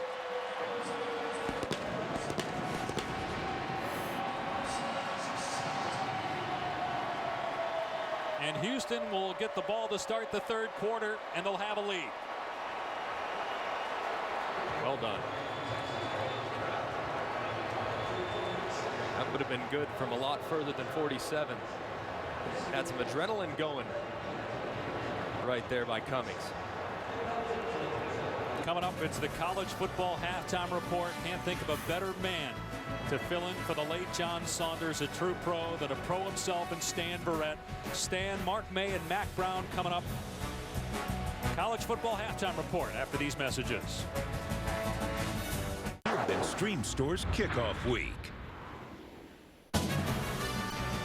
Welcome back to the Advocare Texas Kickoff, presented on ABC by Walmart as part of Field and Stream Stores Kickoff Week. Well, it's been 32 years since Houston knocked off a top 3 team, and the Cougars are in front at halftime, leading number 3 Oklahoma 19-17. Dave Pasch and Greg McElroy, Tom Luganville, our field analyst, and boy, Greg, what an entertaining first half. It's exactly what we thought. We also thought the 2 quarterbacks would be the headliners, and both were terrific. That's We've Got You Covered, brought to you by Jiffy Lube. They're unbelievable. Look at the stat lines for both. Obviously, Baker Mayfield, his team's losing. Look at that stat line, 9 for 9, 162 and a tud. 15-28 for Greg Ward, really throwing the ball well, decisive with his throws too. Been very accurate, missed a few down the left-hand side, but for the most part, this is an improved passing quarterback. He hasn't done much on the ground though. He's had to make up for it because he only has 16 yards rushing. He's been phenomenal, especially on third down when they're in the field. They need to also pick it up a little bit in the red zone. Oklahoma was without Samaje Perine for a bit at running back in that first half, but Joe Mixon had a terrific first half with a big catch, and he also had a rushing touchdown. Tom Luganville had a chance to talk with Bob Stoops a moment ago. Yeah, guys, Coach Stoops was remarkably positive. He said there's 3 critical areas that they've got to eliminate. The stupid personal foul penalties, which really cost them close to 10 points in the first half. Being able to defend the back shoulder fade. Houston has not been able to get it over the top, but they've been able to catch the back shoulder ball. And then really what it comes down to is being able to stop Greg Ward on third down. That's the only time they've been dramatically hurt, and that's where Houston's big plays have come on offense. Yeah, Loogie, Houston 6 of 9 on third down. They ran twice as many plays as Oklahoma. Baker Mayfield didn't have an incompletion, but he only threw 9 balls. 9 for 9, 162 yards and a touchdown. Houston will start the second half with the football. Brandon Wilson finds a running lane. Wilson all the way to the 37-yard line. Time now for our Pacific Life game summary. Some first half highlights from the quarterbacks. Both guys have been outstanding. You see Baker Mayfield right now getting outside, throwing it down the field. A little bit of a bust in coverage. Mark Andrews, the big tight end, rumbling, stumbling for the touchdown. And then Greg Ward keeping plays alive, being accurate with the football, and being decisive in the run game. You'd like to see his run numbers go up in the second half, but both guys have been off the charts to start the season. 9 carries for Ward, 16 yards. Catalan had 64 rushing yards and had a receiving touchdown. And here is Catalan on first down. And he is wrestled by Matt Diamond to the ground. A loss of 1 on the play. Good job up front by the senior from nearby Katy, Texas. I always think the first drive of the third quarter is one of the most important of the entire game. It shows you the adjustments you made at halftime. Catalan again into a wall of Sooners at the point of attack. 3rd and long coming up here for Houston. Big third down right here early on. Greg Ward, they've never been afraid to call a run play, even on 3rd and long right here. But today the choice has been to throw the ball down the field. Let's see if they find number 88 down here at the bottom of the screen, one-on-one against number 7. He's liked that matchup so far today. Yeah, Dunbar, 6 catches already, 103 yards. They had a true freshman on him earlier, but as you said, it's Jordan Thomas. All Big 12 corner on Dunbar here at the bottom of the screen. Play clock down to 4. They go empty. Ward in trouble in the pocket, and this time they got him. It's Jordan Wade. That is no easy task to get Greg Ward to the ground, despite the fact he's a $185. Yeah, you see Greg Ward eyes immediately down here to his left. He was looking for Dunbar on the go route. Good job by Jordan Wade, 6'3", 310, wrapping up the very difficult to defend quarterback for Houston. So Dane Roy, a 27-year-old punter, when he was coming over after he agreed to play at Houston, he was FaceTiming his special teams coach with a cocktail in his hand. You do that when you're 27. At 27. It's a very interesting story. And the fair catch made at the 27-yard line. You saw the graphic, former ice cream salesman. Yeah. He won the punt passing kick essentially for the entire country of Australia. It's our continent of Australia. I mean, former ice cream salesman. It's classic though. He was working on some onside kick and obviously a deep Australian accent when he was readying the kickoff team.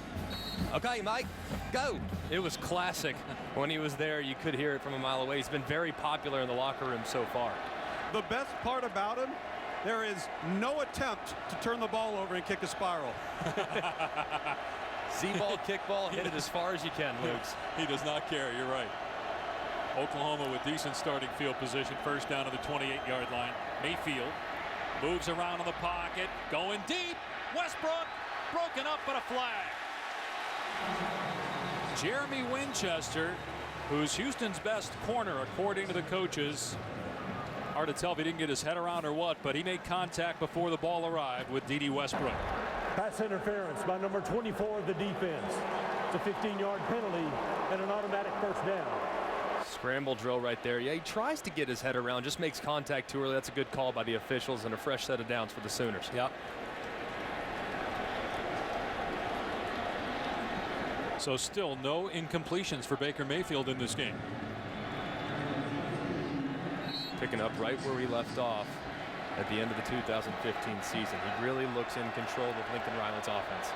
He was 4th in the country in completion percentage last year.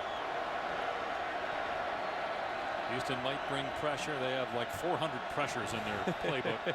We'll see everything. Got to study for it all if you're Mayfield. He saw something there. He pulls it back and going to take off. Able to get away from one defender. Tapped out at the 48-yard line, so a 5-yard run for Baker Mayfield. Baker Mayfield with a good check. You see Todd Orlando right there. He says in a given game plan, they might call 30 or 40 pressures, which is a really, really high number in college football. 2nd down and 5.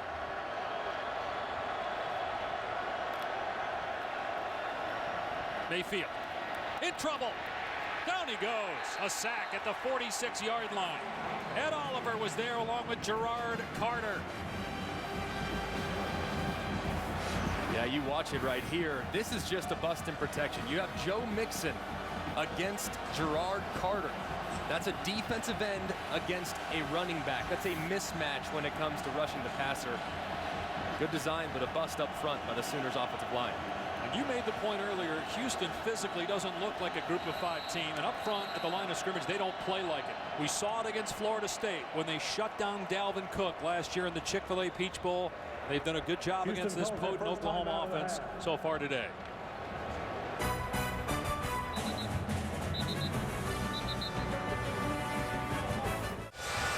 Tonight, defending national champion, #1 Alabama taking on 20th ranked USC at AT&T Stadium in Arlington. They're going to have quarterback.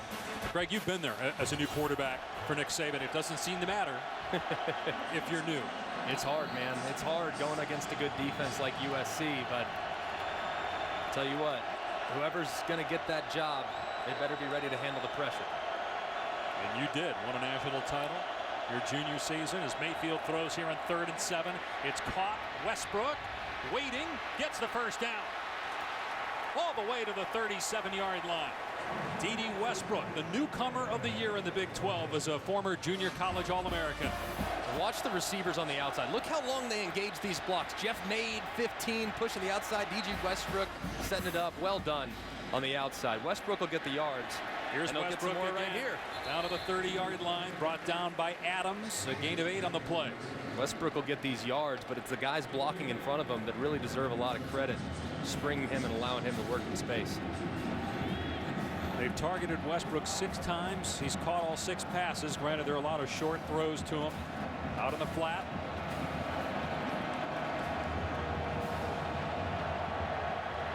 Ball on the 30-yard line. 2nd and 2. Mayfield pulls it back. Gonna go for it all. Overthrew Westbrook with Winchester in coverage. 3rd and 2. I want to point out a guy right here, number 41 for Houston, Stephen Taylor, doesn't get enough credit. He sheds the block of Mixon, doesn't allow Baker Mayfield to get through the throw. As a result, the ball finishes wide and outside. That's a great job by the leading returning tackler for this Houston defense, setting up a 3rd and short. And Mayfield there holding that right forearm after the shot by Taylor. That's his first incompletion. 3rd and 2.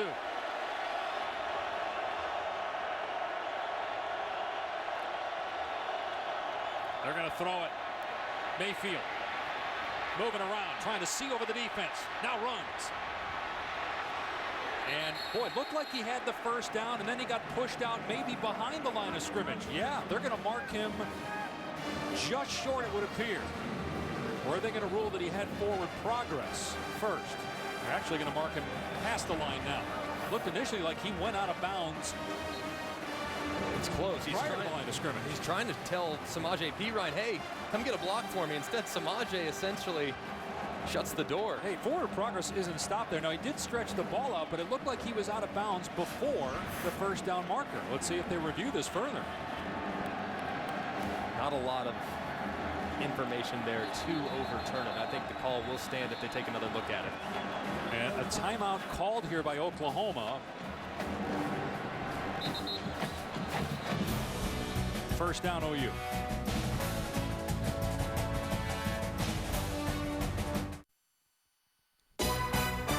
The EchoCare Texas Kickoff, presented by Walmart, brought to you by the Lincoln Motor Company and the exhilarating new Lincoln NKZ. Shop Field and Stream, where traditions begin. And Northwestern Mutual, we help you live life differently. Nothing like a game with playoff implications on September 3rd, but that's what we have with Oklahoma there last year, ranked 3rd to start the season. Houston, if it were to win this game, they'll be the talk of college football just about every week with their schedule. First down for Oklahoma inside the 30-yard line. Mayfield off play action, drilled and sacked by Stephen Taylor. He had 10 sacks a year ago. What a great job by Stephen Taylor right here. Look at him time up the blitz. He sees the head nod. See the pulling guard right there. Cody Ford can't get out quick enough to take a piece off of him. Picks up his first sack of the 2016 season. I would assume there'll be many more where that came from. He's a terrific player, a senior from Cedar Hill, Texas. 6-yard loss for Oklahoma. They spread it out here, 5 wide. Mayfield with a quick toss to Mixon. Houston all over it. Mixon loses a couple.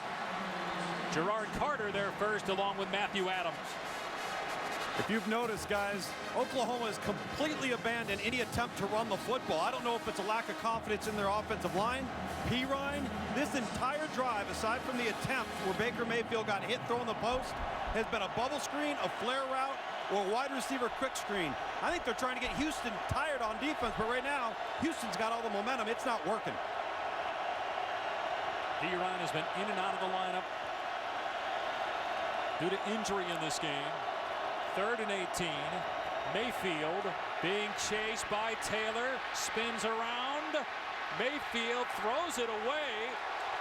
Incomplete. He was outside the pocket, came back in, so that's a legal throw. No grounding. It is 4th down. They went with the exact same play that they hit Mark Andrews on for the touchdown a little earlier in the game. This time, Houston's defense knew exactly where 81 was when he crossed the field, and they did a good job containing Baker Mayfield as he tried to create. I know you watched a lot of film and you watch practice of Houston's defense, but are you surprised at what you're seeing from them defensively? No, because they're an aggressive front. They try to dictate with their blitzes and pressures.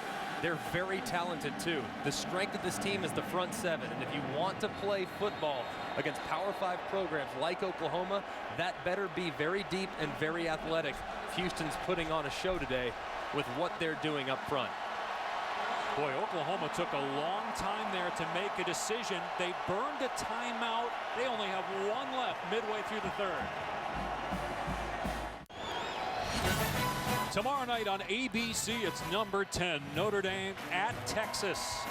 7:30 Eastern, 4:30 Pacific. You can also see it streaming live on the ESPN app and watch ESPN. 53-yard field goal attempt, which would be a career long for Austin Seibert. It's short, and here's Brandon Wilson returning it. Wilson past the 30, past the 40. Wilson might take it all the way. He hurdles his own man and takes it home. Touchdown, Houston.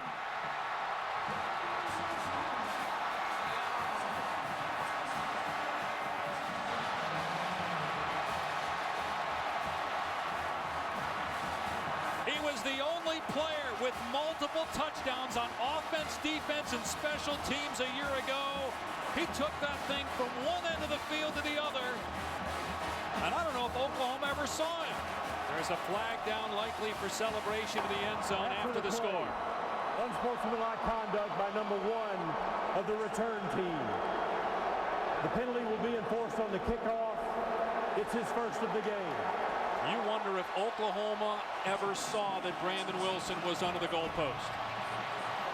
They were down covering. They clearly noticed that a guy was down there. You saw him spread, but you see this all the time. I mean, dating back to 2013 with Auburn against Alabama. When you have big bodies on the field, it's very difficult to cover a speedy cornerback like Brandon Wilson. Now they're reviewing this. Did he step out of bounds on the back end line when he touched the football? Well, the official was right there. He was right on it. Looking at the foot. He was right on it. Let's see. He's in. He is clean.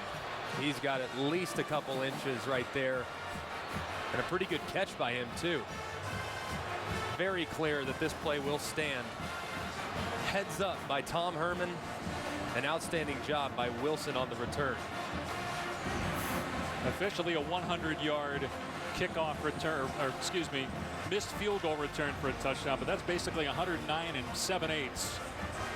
And he was on the tip of the back line. It's first game of the year, and look what all we've seen. I mean, we've seen throwback passes. We've seen uncovered guys down the field. We've seen a field goal return to the house. We've seen a guy diving out of bounds to catch a football. What a game so far here in Houston. Almost got tackled by his own guy. Had to hurdle him. And let's see if he stays in. After further review, he's in. The ruling on the field is confirmed. Touchdown.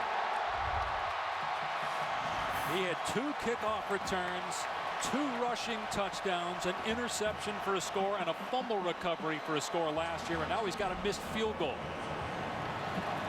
return for a touchdown. He can do it all, man. Play a little running back, play a little corner, return man. Wilson's fun to watch. It's 26-17. Houston leads midway through the third.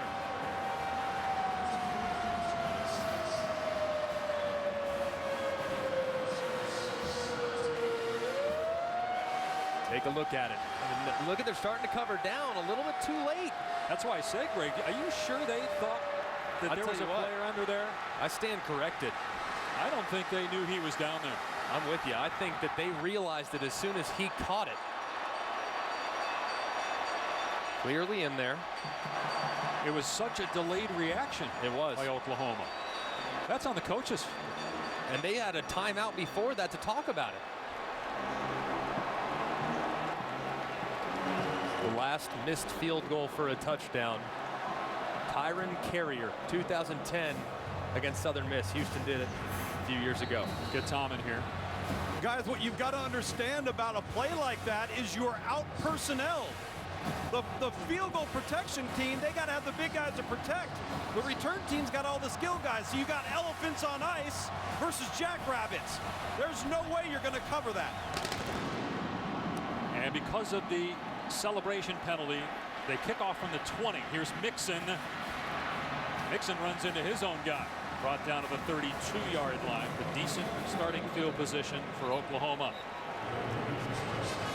Well, last year, Houston first onto the national scene, beating Florida State in the Chick-fil-A Peach Bowl. The program has never won consecutive games against AP top 10 teams. Even if they don't win, they have proven that they belong. But if they do win, they will be the talk of college football because of their schedule. They still have Louisville. And remember, they lost an American Conference game last year. That was a game that Greg Ward didn't play either. Only a handful of snaps against UConn in their only loss last season. Well, we got a long way to go. Oklahoma's got a terrific offense. 4th in the country in scoring last year. But they had 10 points in the first quarter on only 7 since.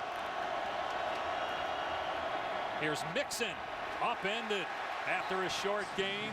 Brandon Wilson on the tackle. Take a look at this defensive front. You see Ed Oliver. You see the first attempt to run the football.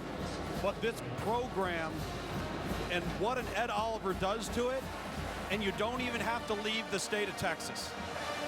So you're local with Houston at Ed Oliver, a 5-star player. The perception of the program is changing, and you can do your entire recruiting footprint within a couple hundred miles of your city. Mayfield moving out of the pocket, being chased, nowhere to go, and oh, he got it to his man, Baxter. Gang tackled and fumbled the ball. It's picked up by Houston. The Cougars get it. Howard Wilson comes up with it.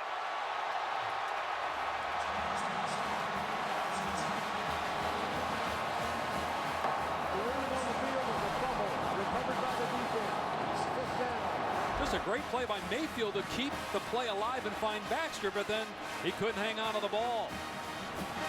Mayfield thinks he was down. And Baxter is going to the ground. Watch this left knee. Let's see if it goes down before the ball comes out. It looks to me like this call is going to be overturned. Now, you can't see where the ball's coming out at, though, so it's difficult to tell.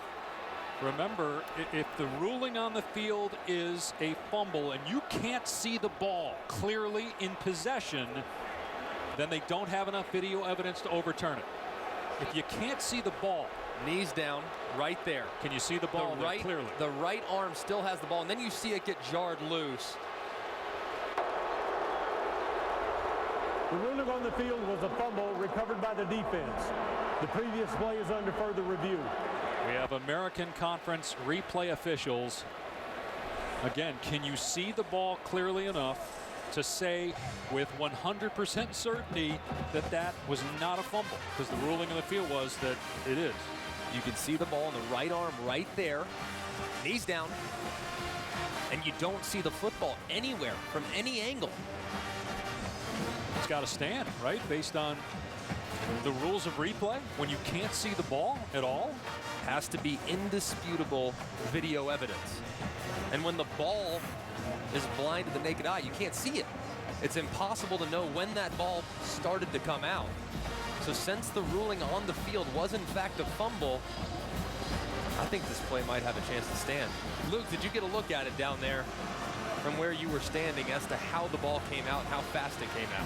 No, I didn't. It happened so fast. And as you guys are seeing, and of course I'm looking at the Jumbotron, not seeing all the looks that you guys have, the way he was contorted and pulled around, if you focus on the left knee, which I know is what you guys are looking at, it goes to Dave's point. Can you see that knee and the ball at the same time? No, Loogie, we don't, man. You see the knee down, but the ball, you can't see it conclusively with the replay angles we have. So it's going to be interesting, guys. This is, I mean, you talk about a difference maker of a momentum swing. Most games are lost. They're not won. And so far, Oklahoma's made more errors than Houston. And remember, Houston led the country in takeaways last year. It was no accident that they had 35 takeaways a year ago. After further review, the ruling on the field stands. Yep, you couldn't see the ball. Yeah. Even though you and I both agree he probably was down. He looked like he was down the way the timing lined up. But the thing about it is you cannot assume. There is no assumption that can be made. It has to be indisputable. The video that we had available to us, it was not. Good call by the official, allowing the play to stand. So Houston with a huge opportunity here to extend the lead. They're already at midfield after the takeaway.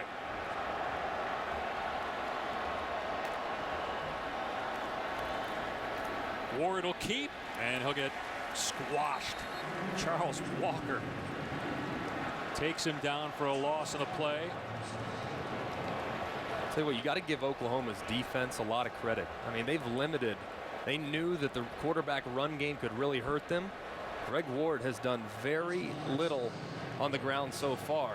11 rushes, just 7 yards. That is very uncharacteristic for an explosive runner. You saw him there, Greg, shaking that right arm after that tackle by Walker. How effective will he be if he has to throw it here? 6 passing touchdowns.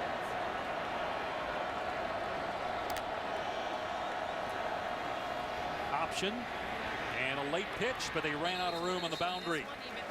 Okoronkwo was there. Catalan took the pitch and went out at about the 47. Another setback. 1 yard loss. 3rd and 12. See Ward there still favoring that right arm a bit. Just a little bit. And you have to assume his right arm is just a little bit bruised or something. That can affect very easily the way the ball comes out of your hand. Forearm is very tender, makes it difficult to throw the ball accurately.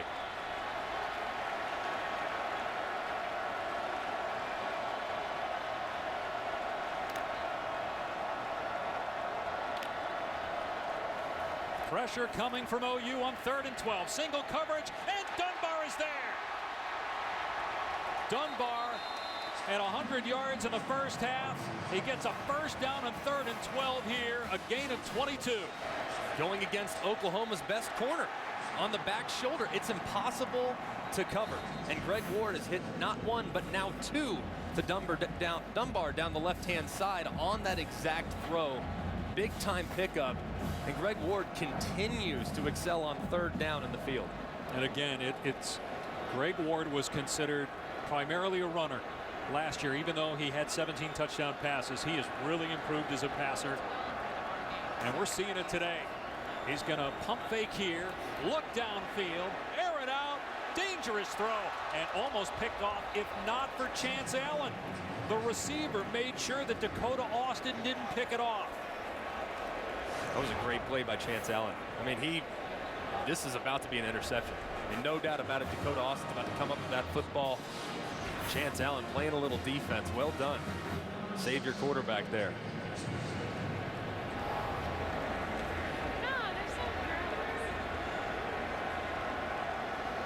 Chicago, you can't talk about Chicago. 2nd down and 10. You can talk about Northwestern if you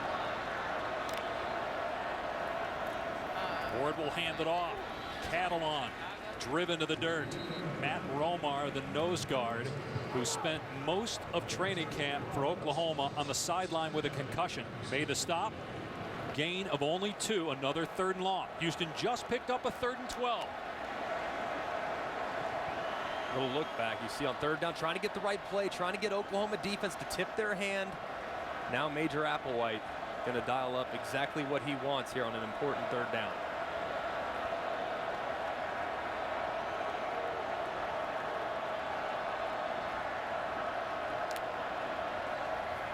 Pass play for Ward, and terrific catch by Tyler McCloskey, a guy that does a lot of the dirty work in the run game, gets rewarded with a big catch to move the chains. And how about the ball placement? I mean, this is well covered right here by Jordan Evans. Throwing it away from the defender, and then McCloskey dragging the big linebacker just enough for the 1st down.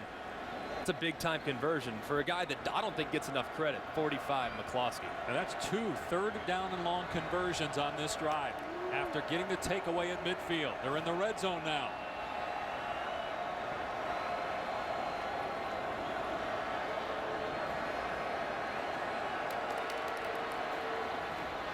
It's Catalan, stood up, and it's Jordan Wade there first for Oklahoma. Minimal gain on 1st and 10. Keep going back to Greg Ward and how dynamic he was when you put on the tape and watched him run around and create and be explosive on the ground. Seeing the clinic that he's putting on through the air has got to be really encouraging for this Houston offense. Got a touchdown pass in this game. 2nd and 10, and here's De'Aaron King inside the 15-yard line. Tackled at the 14 by Evans. King, a true freshman who signed as a quarterback, was moved to wide receiver when there were some injuries at that position. Up-tempo Houston trying to get up to the line quickly on 3rd and 4.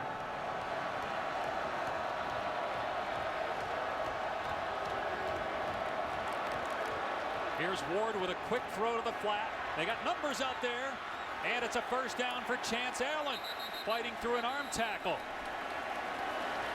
1st and goal, Houston. Look at this tempo, guys. They've got him on the ropes. They've got the numbers the way they want to, getting the ball on the perimeter, because you got 3-on-2 advantages. Really well executed here.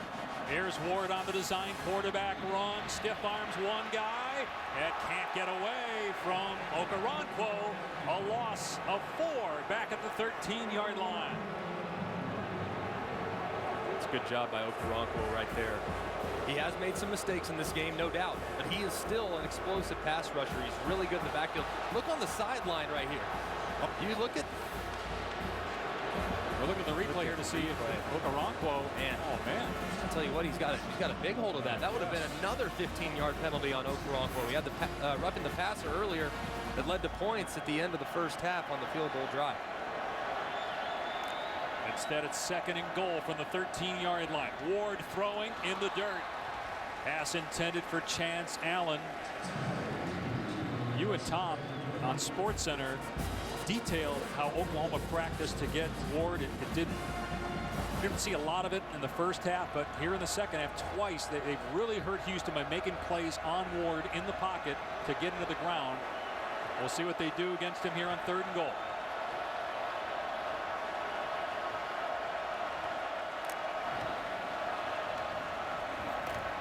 Pressure up the middle. Ward lobbing it. End zone. Incomplete. But a penalty marker down at the goal line. Chance Allen, the intended receiver. Dakota Austin was in coverage. Pass interference by number 27 of the defense. The ball will be placed at the 2-yard line. Automatic 1st down. That's 4 3rd down conversions on this drive alone. Think about how they've gotten some 3rd downs in this game. You've had a pass interference early on that led to points. You have a pass interference here that very well could lead to points, possibly 6 points here as they get 1st and goal from the 2-yard line. You have a roughing the passer that led to a field goal at the end of the first half. I think is the correct call. They got to be smarter when the ball's in the air. 1st and goal on the 2. That's Catalan behind Ward. Ward to throw. He's got McCloskey, and he's got touchdown.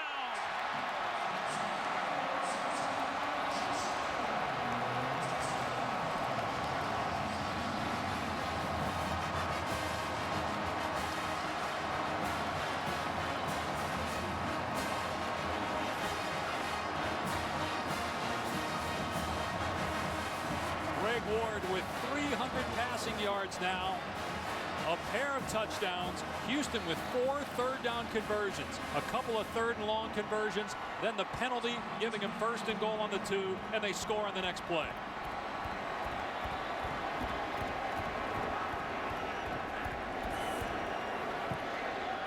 It's a 16-point Houston lead late in the 3rd quarter.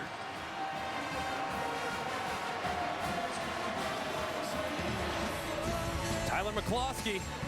He does it all for him. He blocks. He's a fullback. He's an H-back. He's a tight end. He can do it all. Right there, giving him a little love on the goal line. Touchdown, Cougars.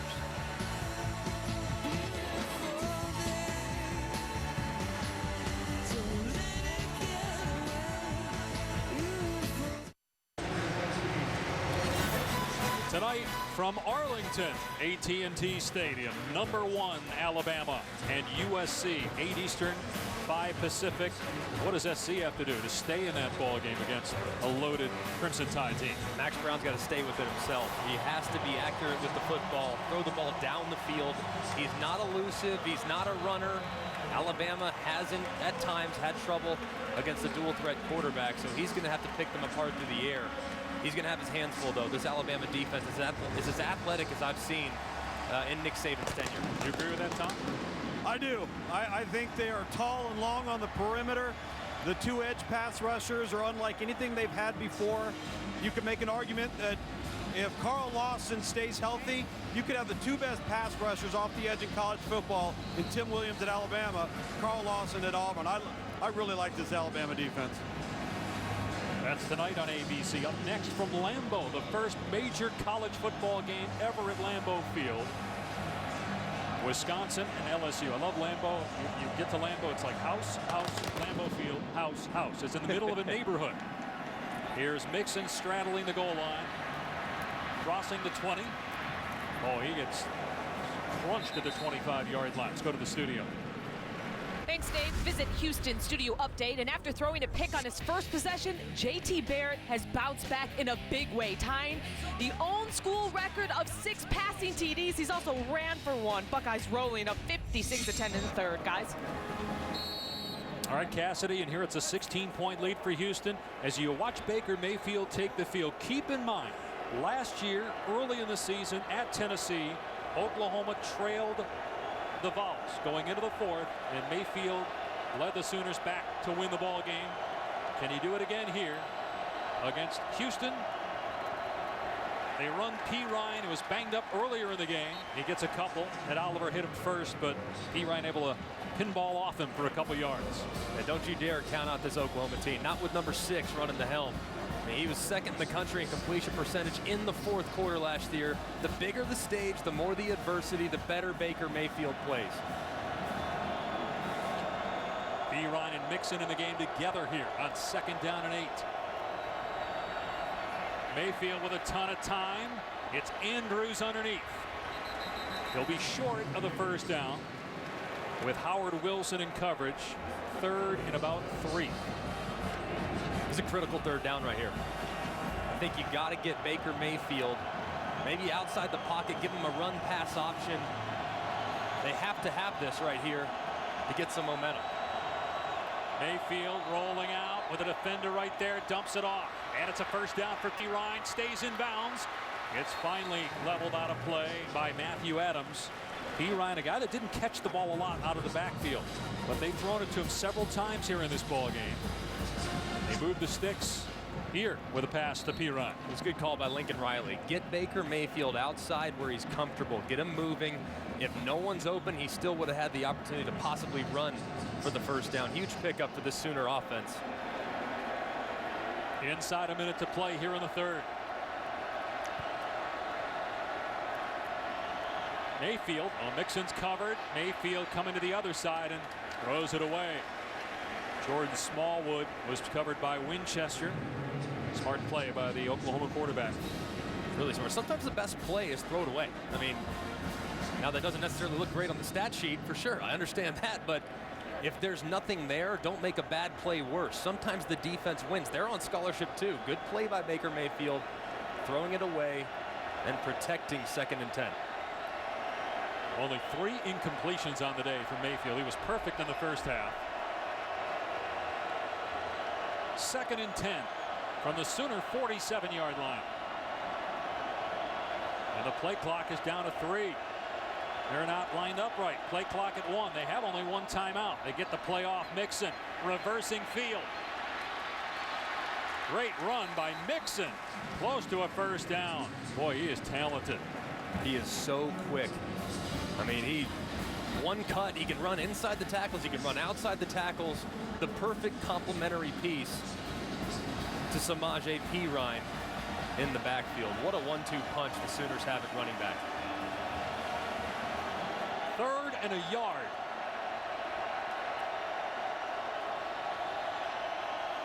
The play clock and game clock are the same, so they got to snap it here. Final play of the quarter. Mixon on the catch. And Mixon meets the defender at the 40. Winchester has the first down to the 39. So Oklahoma's on the move, but it's all Houston right now. The Cougars 33, Sooners 17 with 1 quarter to play.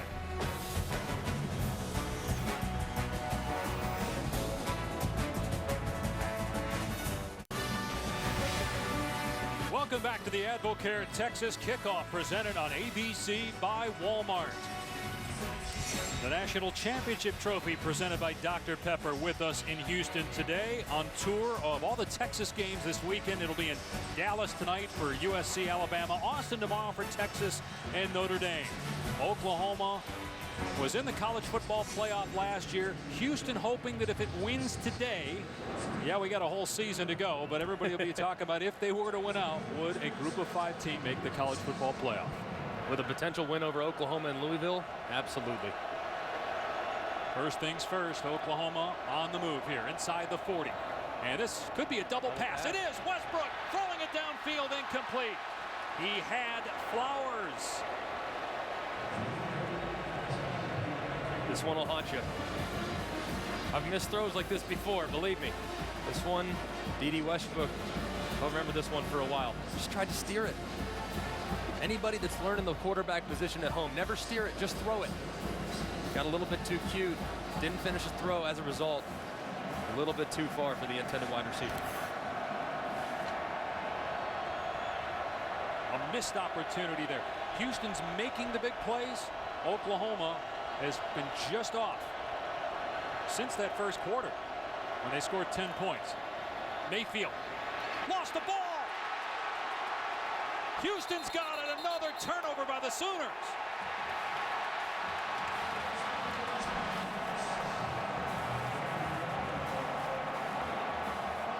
Cameron Malvo comes up with a ball. Another takeaway for the Cougars.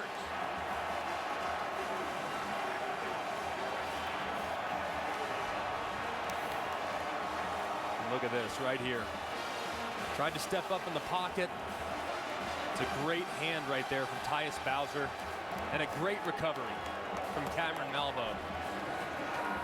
He's got, I mean, Baker's got everything you want. He's got 2 hands on the ball. Sometimes the defense just makes a play. Houston has relied on turnovers for so many years. Looks like that trend's going to continue here in 2016, Dave. 110 takeaways the last 3 years. That spreads 2 regimes of head coaches, but a lot of the same players. If Houston scores here, that might do it, believe it or not, if they can get a touchdown on this drive. Here's Ward, and he's brought down for a loss. Ran right into Romar that time. Okoronkwo was there. Again, an Oklahoma defense that led the Big 12 in several categories, but lost 5 starters, 4 guys that were first team all Big 12. Can the Sooners D step up, get a 3 and out, and get the ball back for Baker Mayfield? They also lost a lot of leadership too with all those guys at linebacker. Those were the emotional leaders, so in times like this they'd step up. Who's going to be that guy for the Sooners today?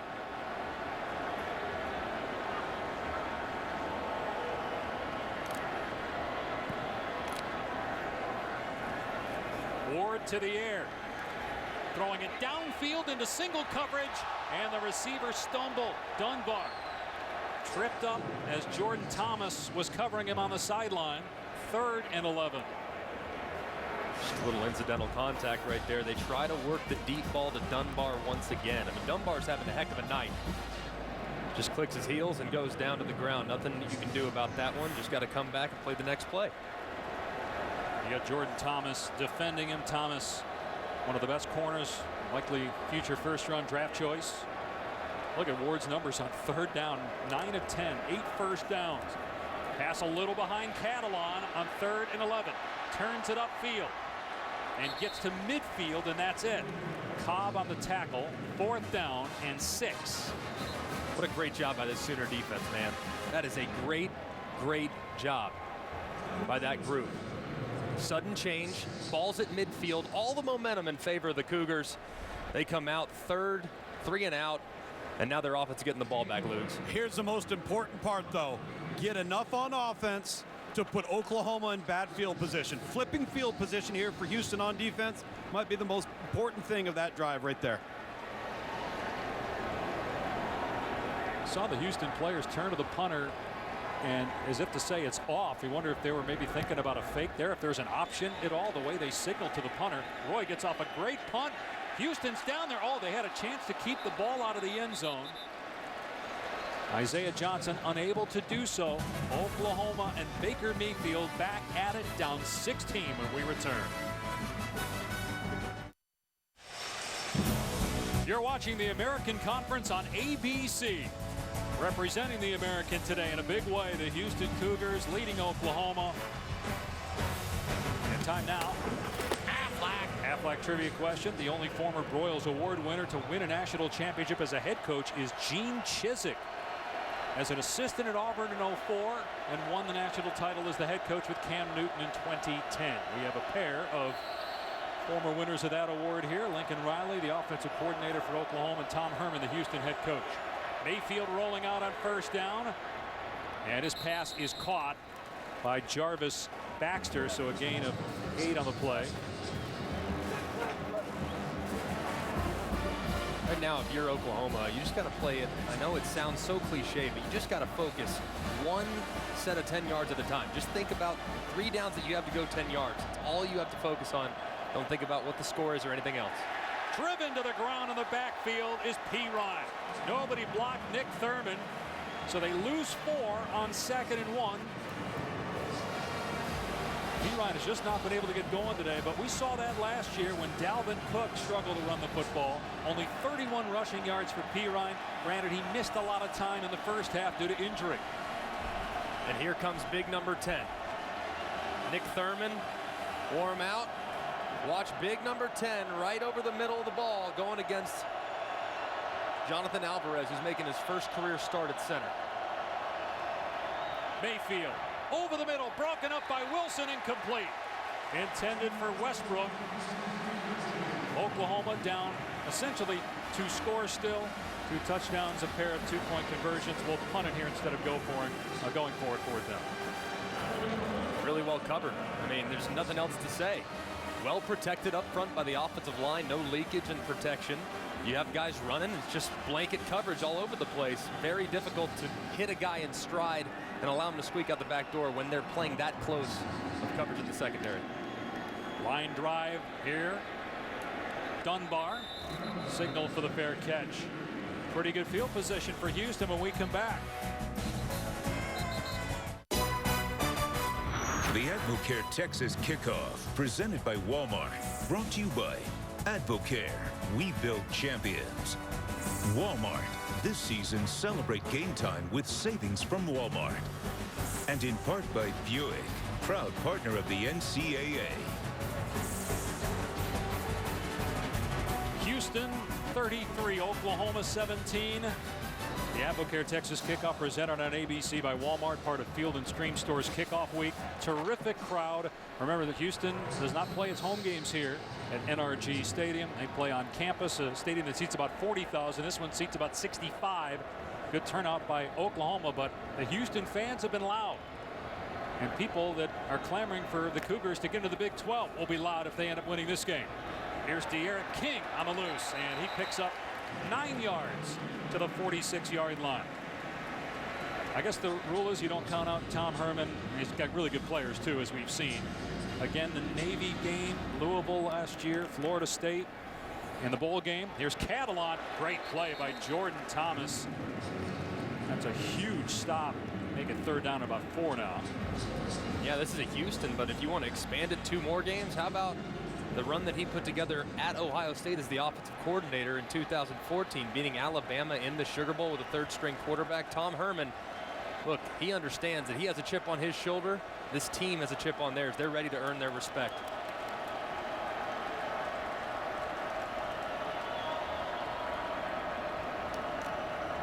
Huge play here for the Oklahoma defense. They rush 3, and the pass is batted down at the line of scrimmage.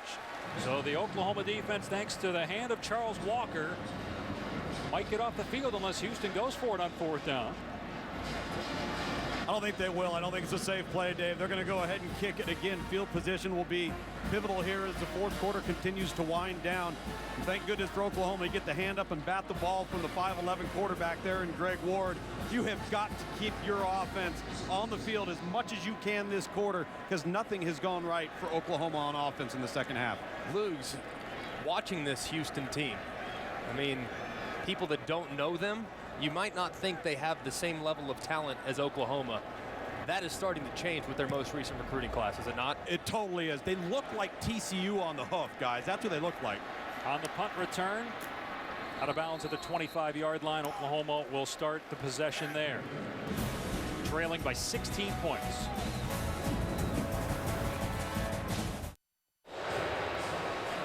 Celebrating its 12th year sponsoring the Good Hands Field Goal Nets, Allstate makes contributions to participating universities' general scholarship funds for each field goal and extra point kick.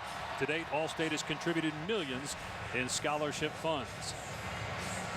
At this point of the game, field goals won't help the Oklahoma Sooners as they trail Houston 33-17.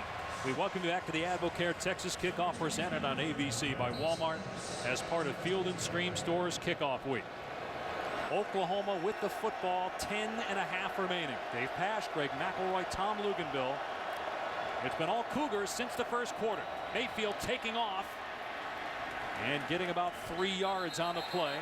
And Oliver on the stop. So much motor this young man has. I tell you what, he is going to be really, really special. Did you see that, dude? We're talking about a quarterback that can run. And Ed Oliver just chased him down, going the other direction. Wow. Wow. They told us at one point in practice, he told the coaches, I can't feel my legs. He still ran the play and totally blew it up. This pass by Mayfield soars over the head of Dimitri Flowers. He had Flowers too. It's 3rd down and 7. But it's amazing how a guy like Ed Oliver can change your program, even though clearly they're headed in the right direction. But you take a look at him right here. I mean, he's moving up, completely runs the loop, gets a hand on Baker Mayfield's backside and pulls him into him. That right there is special. Unreal. And he's 18 years old. That's the scariest part. Again, if they get into the Big 12, along with what Tom Herman is building here, with more players like Ed Oliver, it'll be fun to watch this program over the next 5-6 years. And they bring pressure here on 3rd down. Mayfield's pass high again. He just has not been on since the first quarter. He's intended for Baxter, 4th down. This whole Oklahoma offense hasn't been on. But you know what? Credit needs to go to this Houston defense. They've limited big plays. They had a few, and they resulted in points. Think about the long throw to Mixon, the long run by Mixon. Andrews on a deep touchdown after a blown coverage defensively. This defense hasn't given an inch, and they deserve an awful lot of credit. Seibert's punt. Fair catch signal, and Dunbar has it. Yet keep in mind, Oklahoma's been in this position before, preseason top 5, and they have not fared well. Today's game-changing moment is brought to you by Benjamin Moore. Brandon Wilson has scored every way possible at Houston, with the exception of a missed field goal return for a touchdown, but that changes here. A 100-yard score. It appeared Oklahoma didn't even know he was back there. He almost got tackled by his own guy right here, but he stayed in bounds. They reviewed it to see if he stepped on the back line when he caught the ball in the end zone, and the ruling on the field of a touchdown was confirmed. So a 1st and 10 for Houston after the OU punt on the Cougar 27.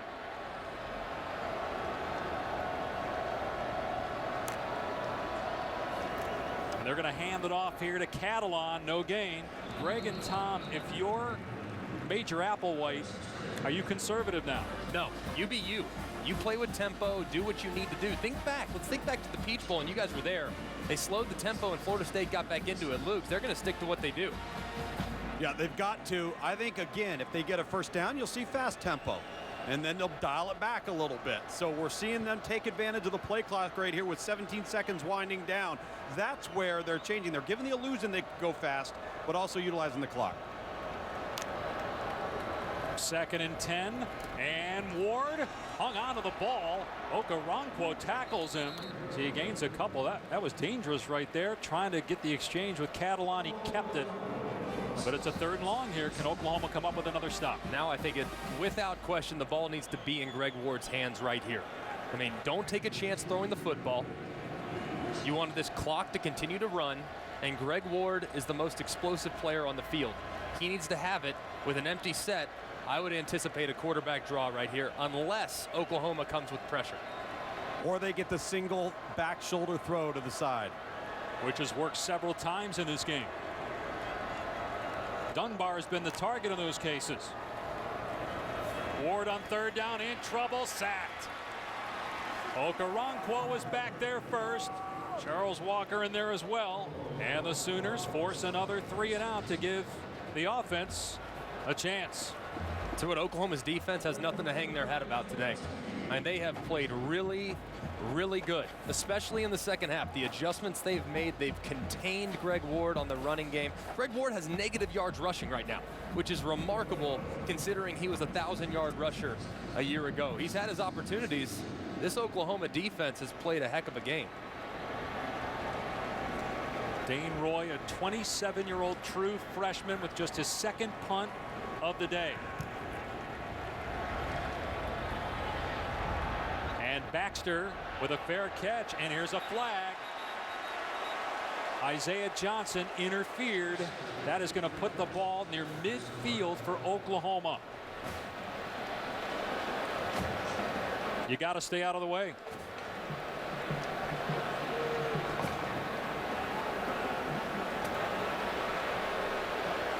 This is shocking. I've never been a gunner on punt team as a former quarterback, but I don't understand how you can make that mistake. You're up by 16. Oklahoma's about to have to go 65 yards, and they might get free 15. Kick catch interference on the kicking team. It's a 15-yard penalty and a 1st down. All right, let's bring in our national recruiting director for ESPN, Tom Luganville. Well, we talk so much about Oklahoma's presence in recruiting down in the state of California, state of Texas. You look at the map.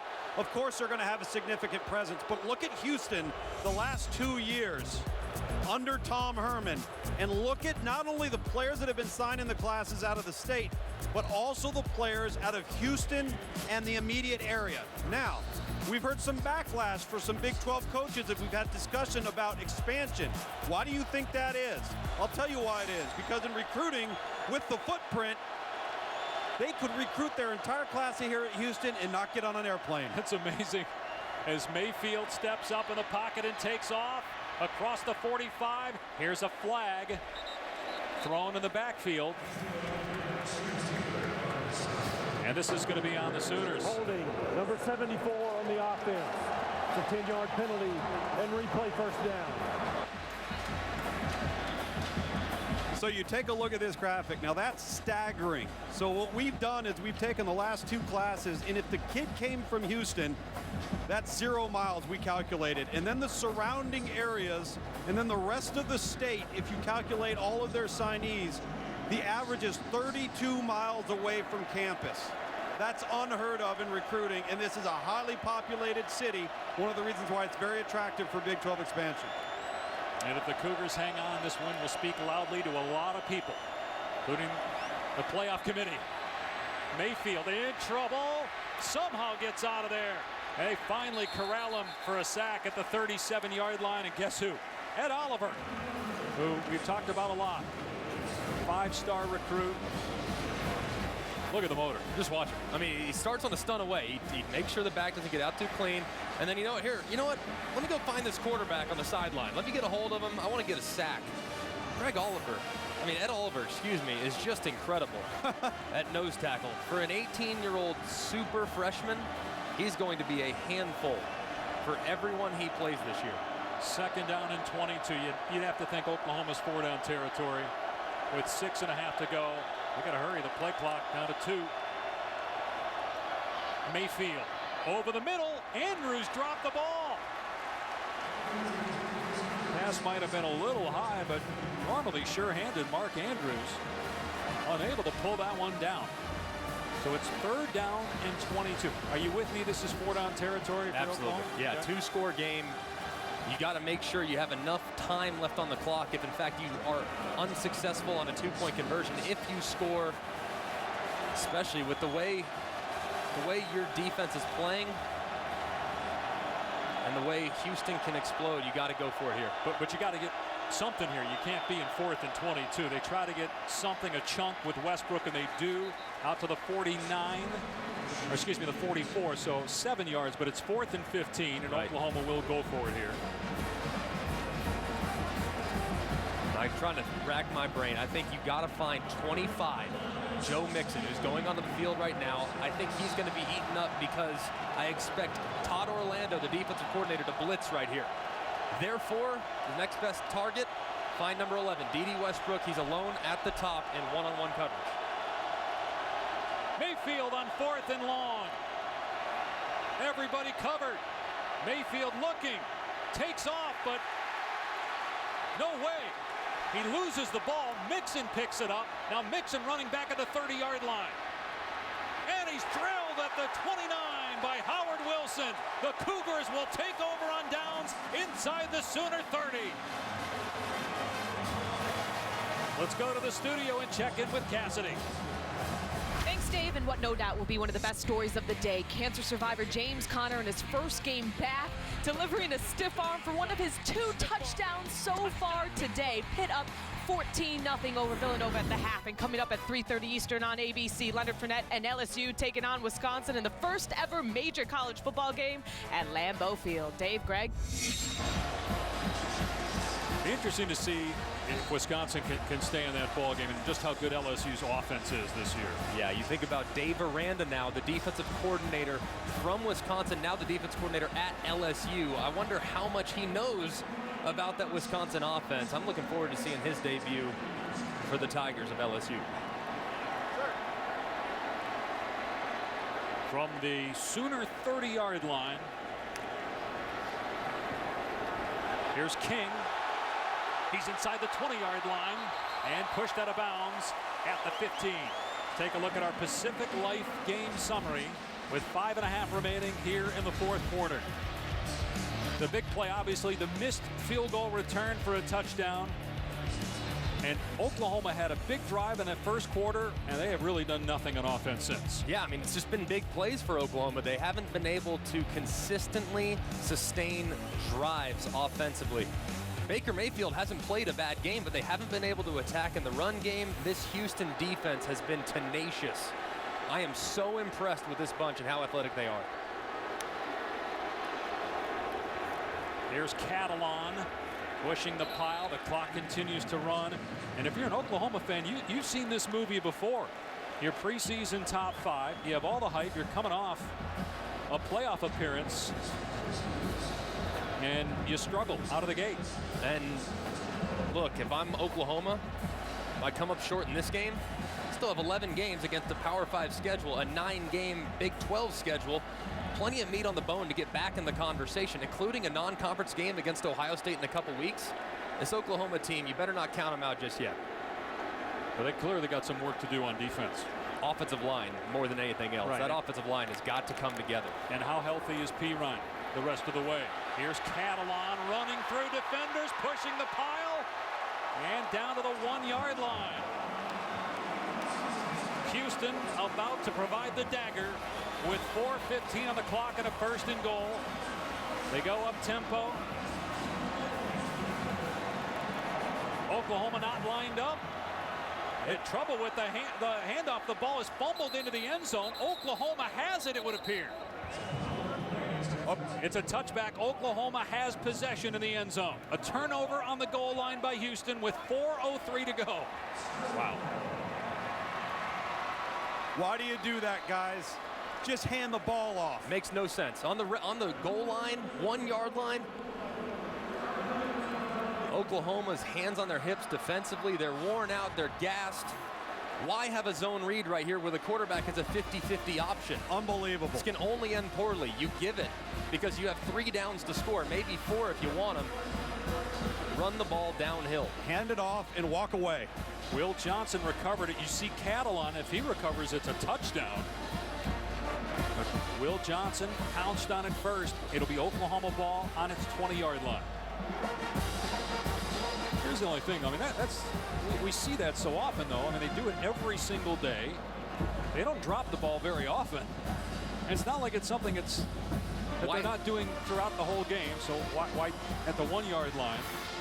Because Why not your offense? Because mistakes they increase the closer you get to the goal line. So I think you take any question out of it by just handing it. And even if he gets stopped short, you still have 2 more downs, maybe 3, to gain 3 feet. I mean, maybe a little bit less. More importantly, you hold on to possession of the football and the clock winds down because you're not anywhere near the sideline. I understand running your offense, but I would deviate just a little bit when I get to the 1 yard line. So now Oklahoma, with just 1 timeout left, 4 minutes to go, needs 2 touchdowns, 2 two-point conversions. So they're reviewing this. After further review, the ruling on the field stand. First down. But again, Oklahoma has to score, get a 2-point conversion, get an onside kick, because they won't have enough time with 1 timeout to kick it deep. Remember, they they had to call a couple timeouts earlier. Very early in the 3rd quarter, much earlier than I'm sure Bob Stoops wanted to. So now you're stuck with everything has to go right over the last 4:03. He didn't have a shot just to tie the game. Biggest thing, just get a completion on the first snap. Get the drive started.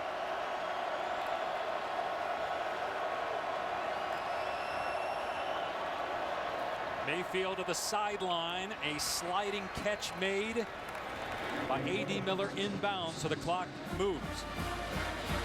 I think time is of the essence right here. You got to move a little faster.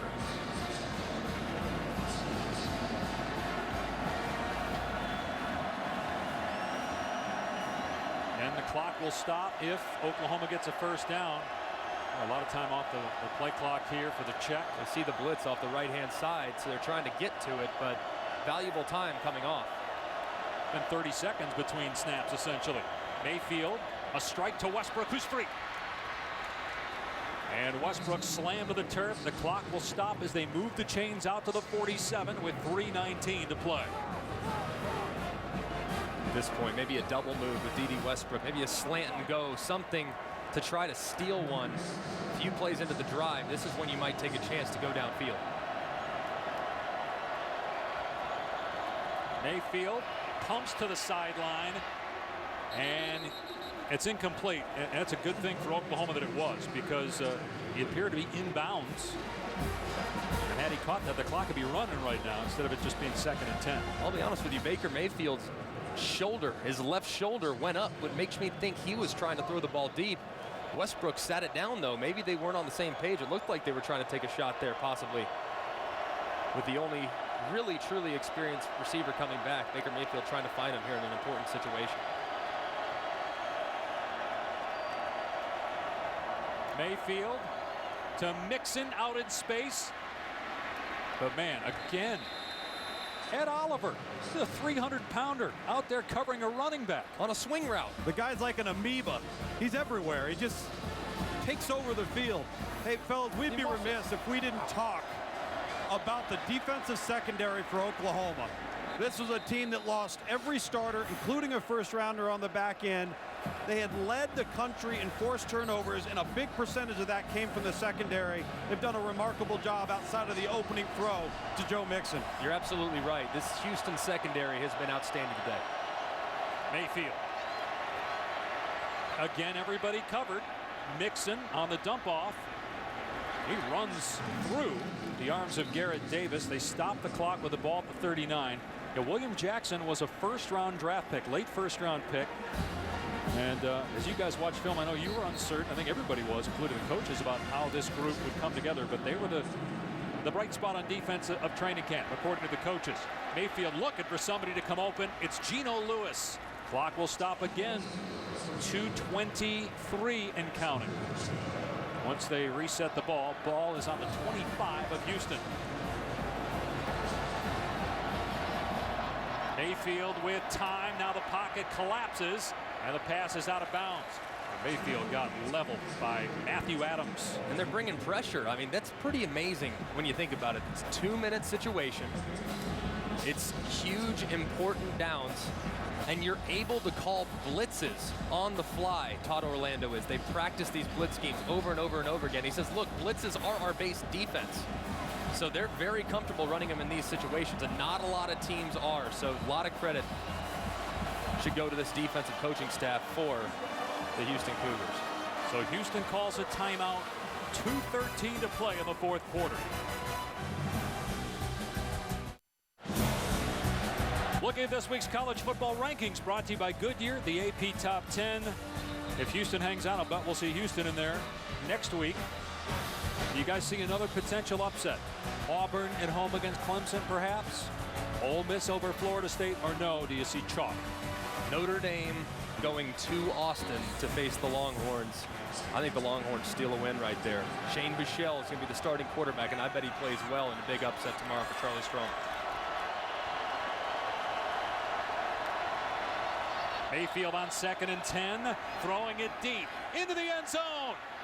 It's caught for a touchdown by Mark Andrews. Penalty flag is down. Andrews with a huge grab, his second touchdown if it stands. And they'll go for 2. Pass interference by number 1 of the defense. Penalties decline. Touchdown. They'll go for 2, trailing by 10. Not a great throw from Baker Mayfield, but what a great catch by Mark Andrews. He had a touchdown earlier on a long, uncontested over route. Now he shows that he can catch it with some interference alongside. 4th down, though. This is a gotta-have-it situation, without question. They were shut out in the second half by Clemson in the playoffs, shut out by Houston in the second half to this point. But they need this. Mayfield, back of the end zone, broken up. Big time play by Howard Wilson on Jeffrey Mead. And it remains a 10-point Houston lead. Houston made a New Year's Six bowl game last year, knocked off number 9 Florida State. If they win today, it'll be the first time in program history where they knock off top 10 teams in consecutive games. And Tom Herman would not let any of the players talk at all about the Peach Bowl win. In fact, when referring to that team, they referred to it as that team. They never said us. Even in talking with the players yesterday, Herman had them so brainwashed that a couple of times Greg Ward said, well, that team last year. They listened. And they also, during their offseason workouts, didn't have any swag or gear from that Peach Bowl. They had a big question mark on it, said, who are you going to be this year? They're off to a good start. They have to try the onside kick here, and it's loose on the field. It appears Houston recovered it. Boy, Houston had a chance initially on the first bounce, but they did recover it. It's Houston ball. Let's go to the studio in Cassidy. Mississippi State down 1 to South Alabama, and Weston Graves would miss a 25-yard field goal for the win. The Bulldogs stunned. 21-20. Jaguars the final. Back to you guys. It's been a crazy first few days. App State almost beats Tennessee. Mississippi State losing. This is one that will surprise a lot of people when they see this final score here in Houston. I think maybe at first glance, but as soon as you start to dive into the Houston program, dive into the personnel they have, the playmakers they have, and this coaching staff, I don't think anybody should be surprised by how hard they played. Again, Oklahoma can only stop it one more time. Catalan on the run gets about 2 yards. Now, as we look at the Houston schedule here, and we'll see Louisville in the ACC November 17th, and then they have their American Conference schedule. With this win today, Greg and Tom, are they automatically in the playoff discussion now? Is everybody going to be watching each week to see if they win, knowing that if they win out, they're in? Absolutely, but Houston also has to keep in mind, from this point forward, they need to all go buy an Oklahoma jersey because they need to root for the Oklahoma Sooners, because if Oklahoma continues to play well and wins the Big 12, that's only going to better help their candidacy, Lugs, as they move forward throughout the season. Certainly could. Let's get this play here. I'll chime in on my thoughts in your absolutely comment. Here's Ward trying to stay in bounds. Guys, it'll be 3rd and long. Go ahead, Tom. Smart play there by Greg Ward, staying in bounds and just laying down. I think it's a little premature to say absolutely. I still believe with the schedule in its entirety, you're going to have to look at what other teams could finish undefeated, if maybe multiple teams. And it doesn't get easier within the American. It gets harder because when you have the best personnel, you're expected to win every game. If you slip up, against anybody in your conference, it's over. And I think that's the scariest notion for Houston. And meanwhile, for Oklahoma, as you said earlier, guys, if they were to come back and win the Big 12, they're not out of the conversation, but clearly the guys that they lost on defense, they miss in a big way. And offensively, their line struggled today. They couldn't sustain drives. They need to figure out their offensive line. I mean, they got to be able to run the football a lot better than they did today in order to have the season a lot of people thought they could have. Tom Herman finding his wife. The Houston Cougars are the new darlings of college football. They knock off Oklahoma 33-23.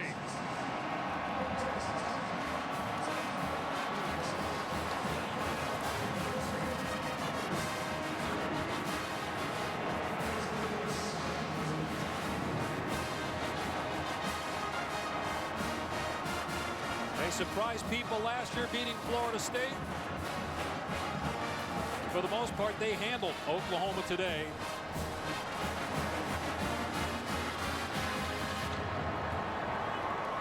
Only 13 points the final 3 quarters for the offense that averaged 44 points per game last year, Oklahoma, and had its stars, most of them anyway, returning on offense.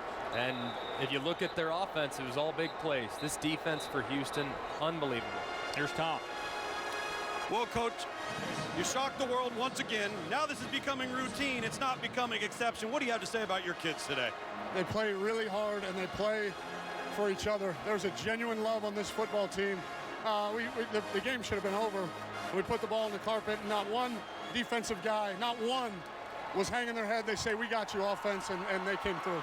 You have brainwashed this team when referring to the past as they or that team.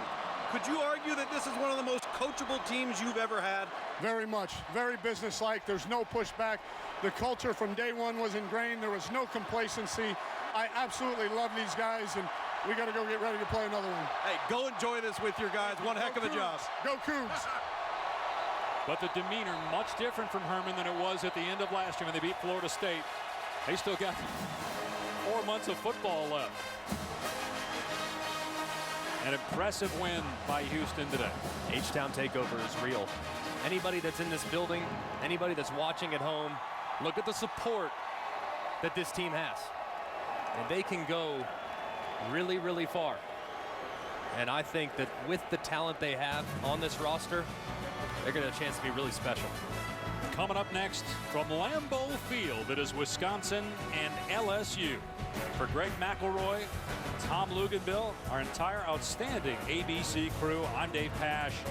So long from Houston, where the Cougars knock off the Oklahoma Sooners 33-23.